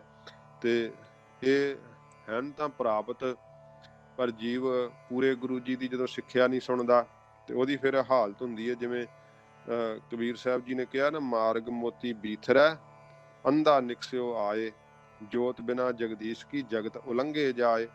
पूरे गुरु जी ਨੂੰ ਧਾਰਨ ਕੀਤੇ ਤੋਂ ਬਿਨਾ ਉਹ ਇੱਕ ਸਾਖੀ ਉਹ ਵੀ ਸੁਣਾਉਂਦੇ ਹੁੰਦੇ ਆ ਕਿ ਜਿਵੇਂ ਇੱਕ ਅੰਨਾ ਸੀਗਾ ਤੇ ਉਹ ਕਹਿੰਦੇ ਸਿਵਾਂ ਦਾ ਤੇ ਪਾਰਵਤੀ ਦਾ ਸੰਵਾਦ ਹੋਇਆ। ਪਾਰਵਤੀ ਕਹਿੰਦੀ ਵੀ ਇਹਨੂੰ ਮਹਾਰਾਜ ਤੁਸੀਂ ਅਮੀਰ ਕਰ ਦਿਓ ਹੀਰੇ ਜਵਾਹਰਾਤ। ਕਹਿੰਦੇ ਸਿਵਾ ਨੇ ਕਿਹਾ ਪਾਰਵਤੀ ਜਿਹਦੇ ਭਾਗਾਂ 'ਚ ਨਹੀਂ ਨਾ ਲਿਖਿਆ ਉਹਨੂੰ ਨਹੀਂ ਪ੍ਰਾਪਤ ਹੁੰਦਾ, ਇਹ ਬਿਨ ਕਰਮਾਂ ਕੇ ਮਿਲੇ ਲਈ ਨਾਲ ਵੀ ਸੰਬੰਧਿਤ ਹੈ। ਤੇ ਉਹ ਜੀਵ ਲੰਘ ਕਿਵੇਂ ਜਾਂਦਾ ਹੈ ਇਹਦੇ ਤੇ ਕੇਂਦਰਿਤ ਸਮਝਣਾ।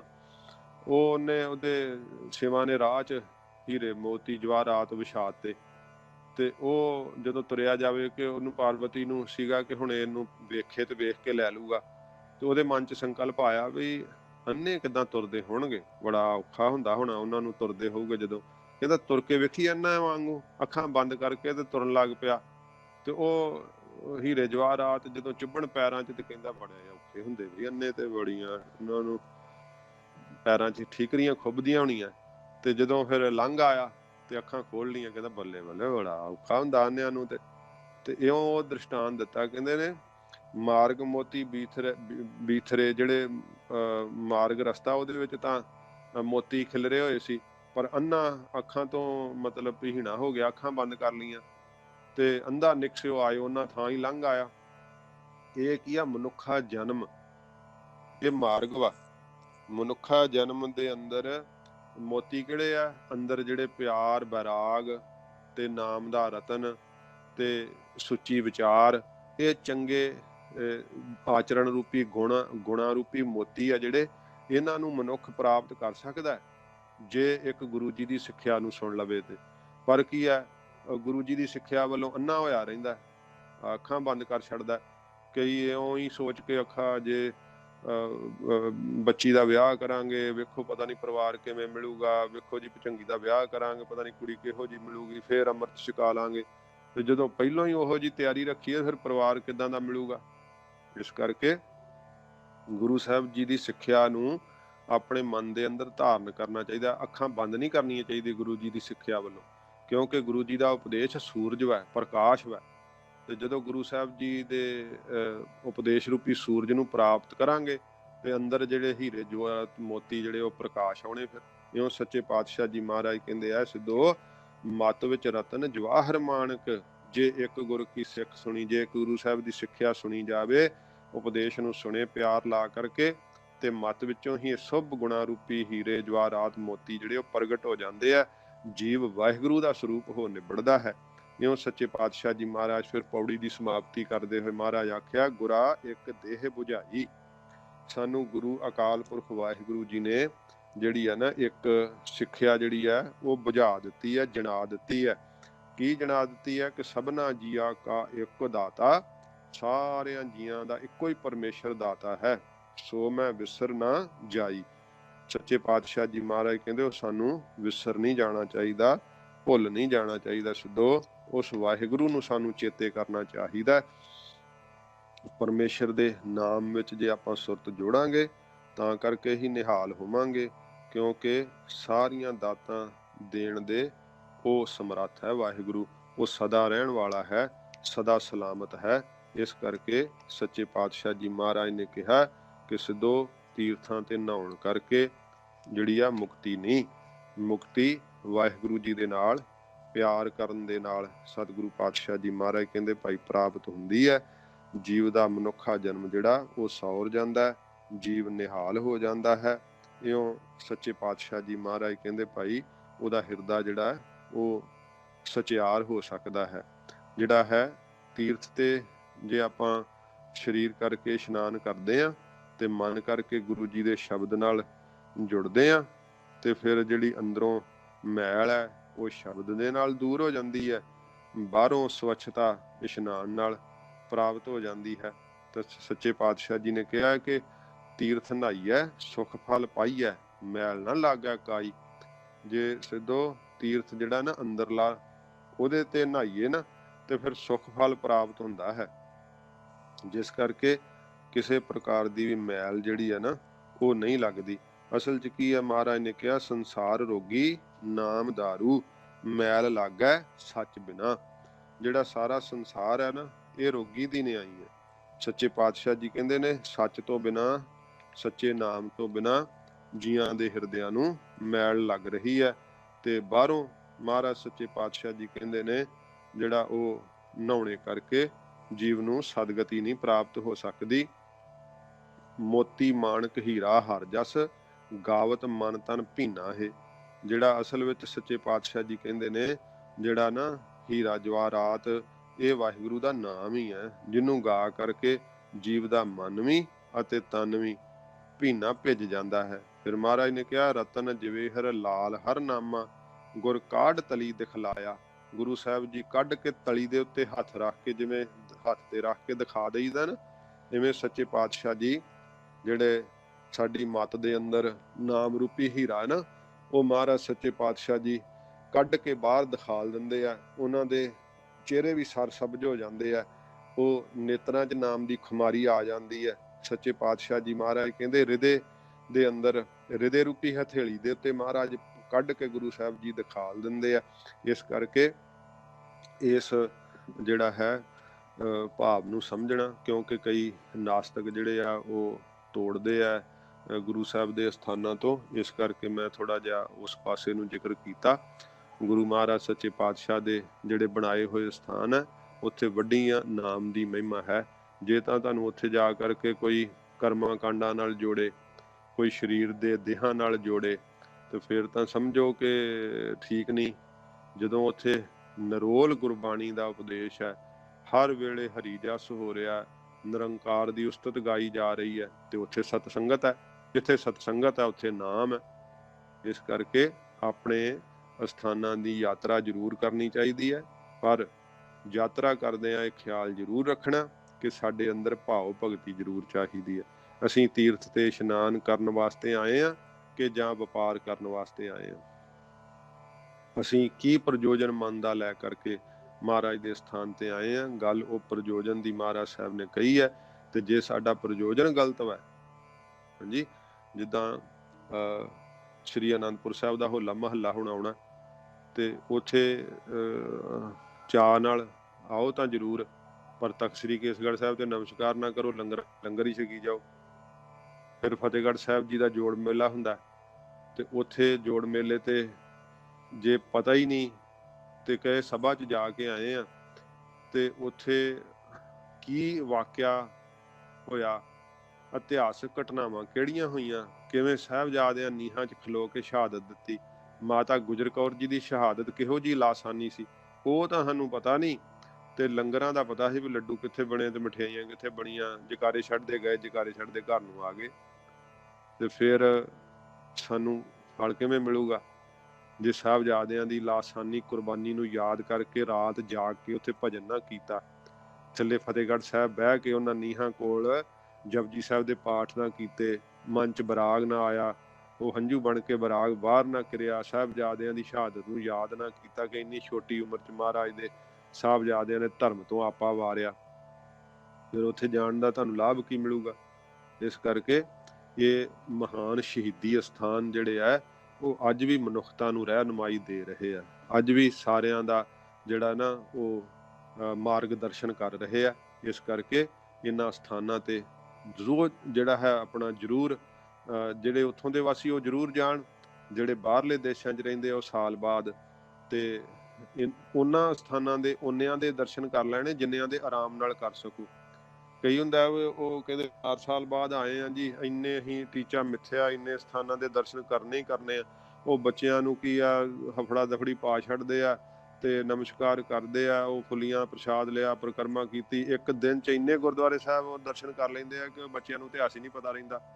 ਮੈਂ ਇੱਥੇ ਬੱਚਿਆਂ ਨੂੰ ਪੜ੍ਹਾਉਂਦਾ ਰਿਹਾ, ਇਸ ਕਰਕੇ ਬੱਚਿਆਂ ਨੂੰ ਮੈਂ ਜਿੰਨਾ ਦਰਸ਼ਨ ਕੀਤੇ ਉਹਨਾਂ ਨੂੰ ਵੀ ਪੁੱਛਣਾ ਵੀ ਉੱਥੇ ਦਰਸ਼ਨ ਕੀਤੇ ਸੀ, ਕੀ ਹੋਇਆ ਇਹੋ, ਤੇ ਉਹ ਪਤਾ ਹੀ ਨਹੀਂ ਉਹਨਾਂ ਨੂੰ, ਪਰ ਮਾਤਾ ਪਿਤਾ ਲੈ ਕੇ ਗਏ ਆ। ਤੇ ਪ੍ਰਯੋਜਨ ਕਿਸੇ ਨਾ ਕਿਸੇ ਦੇ ਵਿਆਹ ਤੇ ਗਏ ਹੁੰਦੇ ਆ, ਜਾਂ ਕੋਈ ਹੋਰ ਰਿਸ਼ਤੇਦਾਰੀਆਂ ਦੇ ਕੰਮਕਾਰ ਹੁੰਦੇ ਆ, ਤੇ ਵਿੱਚੋਂ ਦਰਸ਼ਨ ਕਰਨ ਲੈ ਜਾਂਦੇ ਆ। ਤੇ ਇੱਕ ਦਿਨ ਮਿੱਥਿਆ ਹੁੰਦਾ ਵੀ ਸ਼੍ਰੀ ਅਨੰਦਪੁਰ ਸਾਹਿਬ ਜਾਣਾ, ਇੱਕ ਦਿਨ 'ਚ ਸ਼੍ਰੀ ਅਨੰਦਪੁਰ ਸਾਹਿਬ ਦੇ ਦਰਸ਼ਨ ਦੀਦਾਰ ਨਹੀਂ ਹੁੰਦੇ, ਉਹ ਤਾਂ ਬਹੁਤ ਸਮਾਂ ਲੱਗਦਾ। ਤੇ ਫਿਰ ਤਖਤ ਸ੍ਰੀ ਕੇਸਗੜ੍ਹ ਸਾਹਿਬ ਜਾਓ ਤੇ ਨੱਠ ਭੱਜ ਥੋੜ੍ਹਾ ਉੱਥੇ ਬੈਠੋ, ਦਰਸ਼ਨ ਦੀਦਾਰ ਕਰਦੇ, ਕੜਾਹ ਪ੍ਰਸ਼ਾਦੀਆਂ ਦੇਗਾਂ ਕਰਾ ਕੇ ਫਿਰ ਕੀਰਤਨ ਸੁਣੋ। ਫਿਰ ਕਦੇ ਜਦੋਂ ਗਲਿਆਰੇ 'ਚ ਬਾਹਰ ਆਉਂਦੇ ਆ ਤਖ਼ਤ ਸਾਹਿਬ ਦੀ ਪਰਿਕਰਮਾ ਤੇ ਪਹਾੜੀਆਂ ਦਾ ਸੁੰਦਰ ਦ੍ਰਿਸ਼ ਫਿਰ ਵੇਖ ਕੇ ਕਦੇ ਗੁਰੂ ਦਸਵੇਂ ਪਾਤਸ਼ਾਹ ਜੀ ਮਹਾਰਾਜ ਨੂੰ ਯਾਦ ਕਰਨਾ ਕਿ ਉਹ ਸਮਾਂ ਜਦੋਂ ਇਸ ਨੀਲੇ ਆਸਮਾਨ ਨੇ ਧੰਨ ਗੁਰੂ ਗੋਬਿੰਦ ਸਿੰਘ ਸਾਹਿਬ ਦਾ ਦਰਸ਼ਨ ਕੀਤਾ ਹੋਵੇਗਾ, ਇਸ ਧਰਤੀ ਨੇ ਸੱਚੇ ਪਾਤਸ਼ਾਹ ਜੀ ਮਹਾਰਾਜ ਦੀ ਸ਼ੋਅ ਪਾਈ ਹੋਊਗੀ। ਉਸ ਸਮੇਂ ਨੂੰ ਚੇਤੇ ਕਰਕੇ ਫਿਰ ਜਿਹੜੇ ਮਨ ਦੀਆਂ ਵੇਵਸ ਜੋ ਮਨ ਦੇ ਨਾਲ ਹਾਵ ਭਾਵ ਟਕਰਾਉਂਦੇ ਆ ਉਹਨਾਂ ਦਾ ਆਨੰਦ ਲੈਣਾ। ਤੇ ਜੇ ਕਰਕੇ ਦੌੜ ਭੱਜ ਦੇ ਵਿੱਚ ਫਿਰ ਤੁਹਾਨੂੰ ਪਤਾ ਨਹੀਂ ਲੱਗੇਗਾ ਕੁਛ ਵੀ। ਇਸ ਕਰਕੇ ਇਹ ਭਾਵ ਸਮਝਣਾ, ਸਤਿਗੁਰੂ ਜੀ ਸਾਨੂੰ ਵਾਹਿਗੁਰੂ ਨਾਲ ਜੋੜਦੇ ਆ। ਸਿੱਧਾਂ ਨੂੰ ਉਪਦੇਸ਼ ਮਹਾਰਾਜ ਦਿੱਤਾ, ਪਰ ਪ੍ਰਥਾਏ ਸਾਖੀ ਮਹਾਂਪੁਰਖ ਬੋਲਦੇ ਸਾਂਝੀ ਸਗਲ ਜਹਾਨੈ। ਸਾਰੇ ਸੰਸਾਰ ਵਾਸਤੇ ਹੀ ਸਤਿਗੁਰੂ ਜੀ ਦਾ ਸਾਂਝਾ ਉਪਦੇਸ਼ ਹੈ ਕਿ ਭਾਈ ਤੀਰਥਾਂ ਤੇ ਕੱਲਾ ਨਹਾ ਕਰਕੇ ਜੇ ਮਨ ਦੀ ਅਵਸਥਾ ਨਹੀਂ ਸੁੱਚੀ, ਵਾਹਿਗੁਰੂ ਨੂੰ ਭਾਏ ਨਹੀਂ, ਪਿਆਰ ਨਹੀਂ ਪਰਮੇਸ਼ਰ ਨਾਲ ਕੀਤਾ, ਤੇ ਫਿਰ ਨਹਾ ਕੇ ਕੀ ਕਰੋਗੇ ਜੇ ਪਰਮੇਸ਼ਰ ਨੂੰ ਨਹੀਂ ਭਾਉਂਦੇ ਤੁਹਾਡੇ ਜਿਹੜੇ ਸੁਭਾਅ ਹੈ ਕਿਸ ਤਰ੍ਹਾਂ ਦਾ ਔਗਣ ਧਾਰਨ ਕਰੀ ਬੈਠੇ ਹੋ। ਜਿੰਨੀ ਵੀ ਸ੍ਰਿਸ਼ਟੀ ਪੈਦਾ ਕੀਤੀ ਮਹਾਰਾਜ ਕਹਿੰਦੇ ਵਾਹਿਗੁਰੂ ਨੇ ਉਹ ਕਰਮਾਂ ਵਿੱਚ ਜੋ ਲਿਖਿਆ ਉਹ ਪ੍ਰਾਪਤ ਹੁੰਦਾ, ਬਿਨਾਂ ਕਰਮਾਂ ਤੋਂ ਕਿਸੇ ਨੂੰ ਕੁਝ ਨਹੀਂ ਪ੍ਰਾਪਤ ਹੁੰਦਾ। ਮਤ ਦੇ ਅੰਦਰ ਸੁਭ ਰਤਨ ਜਵਾਹਰ ਮੋਤੀ ਪ੍ਰਕਾਸ਼ ਆਉਂਦੇ ਆ ਜੇ ਗੁਰੂ ਸਾਹਿਬ ਦੀ ਸਿੱਖਿਆ ਨੂੰ ਧਾਰਨ ਕਰੀਏ, ਉਪਦੇਸ਼ ਨੂੰ ਸੁਣੀਏ। ਗੁਰੂ ਜੀ ਨੇ ਮਹਾਰਾਜ ਕਹਿੰਦੇ ਇੱਕ ਨਿਰੰਕਾਰ ਨੇ, ਅਕਾਲ ਪੁਰਖ ਵਾਹਿਗੁਰੂ ਨੇ, ਪੂਜਨੀਕ ਨੇ ਸਾਨੂੰ ਇਹ ਸਿੱਖਿਆ ਸਮਝਾਈ ਹੈ ਪਰਮੇਸ਼ਰ ਨੇ ਕਿ ਸਾਰਿਆਂ ਜੀਆਂ ਦਾ ਇੱਕੋ ਹੀ ਦਾਤਾ ਹੈ ਪਰਮੇਸ਼ਰ। ਉਹ ਸਾਨੂੰ ਸਿੱਧੋ ਵਿਸਰ ਨਹੀਂ ਜਾਣਾ ਚਾਹੀਦਾ, ਭੁੱਲ ਨਹੀਂ ਜਾਣਾ ਚਾਹੀਦਾ। ਇਹ ਸੱਚੇ ਪਾਤਸ਼ਾਹ ਜੀ ਮਹਾਰਾਜ ਉਪਦੇਸ਼ ਬਖਸ਼ਿਆ ਹੈ ਤੇ ਮਹਾਰਾਜ ਸਾਹਿਬ ਜੀ ਰਹਿਮਤ ਕਰਨ, ਸਾਡੇ ਹਿਰਦੇ ਵਿੱਚ ਹੋਈਆਂ ਭੁੱਲਾਂ ਬਖਸ਼ ਲੈਣੀਆਂ। ਕੱਲ ਨੂੰ ਅੱਗੇ ਆਪਾਂ 7ਵੀਂ ਪੌੜੀ ਦੀ ਆਰੰਭਤਾ ਕਰਾਂਗੇ ਤੇ ਇਹਨਾਂ ਪਾਠਾਂ ਦੇ ਉਚਾਰਨ ਵਾਸਤੇ ਜਿਹੜਾ ਹੈ ਉਹ ਧਿਆਨ ਦੇਣਾ, ਲਿਖ ਲੈਣਾ ਤੇ ਫਿਰ ਆਪ ਜਿਹੜਾ ਹੈ ਕੱਲਾ ਜੇ ਸਮਝ ਲਈਏ ਤੇ ਤਾਂ ਵੀ ਪਾਠ ਨਹੀਂ ਪੱਕਦੇ। ਸਮਝ ਲੈਣਾ, ਲਿਖ ਲੈਣਾ ਤੇ ਫਿਰ ਉਹਦਾ ਅਭਿਆਸ ਜਿਹੜਾ ਹੈ ਕਰਨਾ। ਇੱਕ ਪੌੜੀ ਨੂੰ 50 ਵਾਰੀ ਵੀ ਪੜਾਂਗੇ ਤੇ ਫਿਰ ਆਪੇ ਪੱਕ ਜਾਣੀ ਹੈ। ਰੋਜ਼ ਪੜਨ ਨਾਲ, ਇੱਕ ਇੱਕ ਪੌੜੀ ਕਰਨ ਨਾਲ ਬੂੰਦ ਬੂੰਦ ਕਰਕੇ ਸਮੁੰਦਰ ਭਰਦਾ। ਤੇ ਜਿੱਦਣ ਜਪਜੀ ਸਾਹਿਬ ਦੇ ਅਰਥ ਸੰਪੂਰਨ ਹੋਣੇ ਆ ਉਦਣ ਆਪਾਂ ਨੂੰ ਸੁੱਧ ਜਪਜੀ ਸਾਹਿਬ ਆ ਜਾਣਾ। ਤੇ ਫਿਰ ਕੋਸ਼ਿਸ਼ ਕਰਨੀ, ਜਿਹੜੇ ਗੁਰਮੁਖ ਬਾਣੀ ਨਾਲ ਪਿਆਰ ਕਰਦੇ, ਬਾਣੀ ਨੂੰ ਸਮਝਦੇ ਆ ਨਾ, ਫਿਰ ਅਰਥਾਂ 'ਚ ਸੁਰਤ ਰੱਖ ਕੇ ਬਾਣੀ ਪੜ੍ਹਨੀ। ਪਹਿਲੋਂ ਟਾਈਮ ਬਹੁਤ ਲੱਗੂਗਾ ਪਰ ਫਿਰ ਇੰਨਾ ਤੇਜ਼ ਹੋ ਜਾਏਗਾ ਕਿ ਜਪਜੀ ਸਾਹਿਬ ਦਾ ਪਾਠ ਤੁਸੀਂ 8-10 ਮਿੰਟ 'ਚ ਹੀ ਆਰਾਮ ਨਾਲ ਕਰ ਲਓਗੇ। ਕਈ ਗੁਰਮੁਖ ਤਾਂ ਇਦੋਂ ਵੀ ਜਲਦੀ ਕਰ ਲੈਂਦੇ, ਅਰਥਾਂ ਵਿੱਚ ਬਿਰਤੀ ਰੱਖ ਕੇ ਸੁਰਤ ਟਿਕ ਜਾਂਦੀ ਨਾ ਫਿਰ। ਤਾਂ ਇਸ ਤਰ੍ਹਾਂ ਅਰਥਾਂ ਵਿੱਚ ਵੀ ਸੁਰਤ ਰੱਖਣੀ ਤੇ ਬਾਣੀ ਦਾ ਸੁੱਧ ਉਚਾਰਨ ਜਿਹੜਾ ਇਹਦੇ ਵੱਲ ਧਿਆਨ ਦੇਣਾ। ਫਿਰ ਹੌਲੀ ਹੌਲੀ ਆਨੰਦ ਜਿਹੜਾ ਹੈ ਉਹ ਕਾਇਮ ਹੁੰਦਾ। ਮਹਾਰਾਜ ਸਾਹਿਬ ਜੀ ਕਿਰਪਾ ਕਰਨ, ਹੋਈਆਂ ਭੁੱਲਾਂ ਬਖਸ਼ ਲੈਣੀਆਂ, ਅੱਗੇ ਵਾਸਤੇ ਸਮੱਤ ਬਖਸ਼ਣੀ। 2 ਪੰਕਤੀਆਂ ਪੜ੍ਹ ਕੇ ਫਤਿਹ ਬੁਲਾਈਏ। ਗੁਰਾ ਇੱਕ ਦੇਹ ਬੁਝਾਈ, ਸਭਨਾ ਜੀਆ ਕਾ ਇੱਕ ਦਾਤਾ, ਸੋ ਮੈਂ ਵਿਸਰ ਨਾ ਜਾਈ।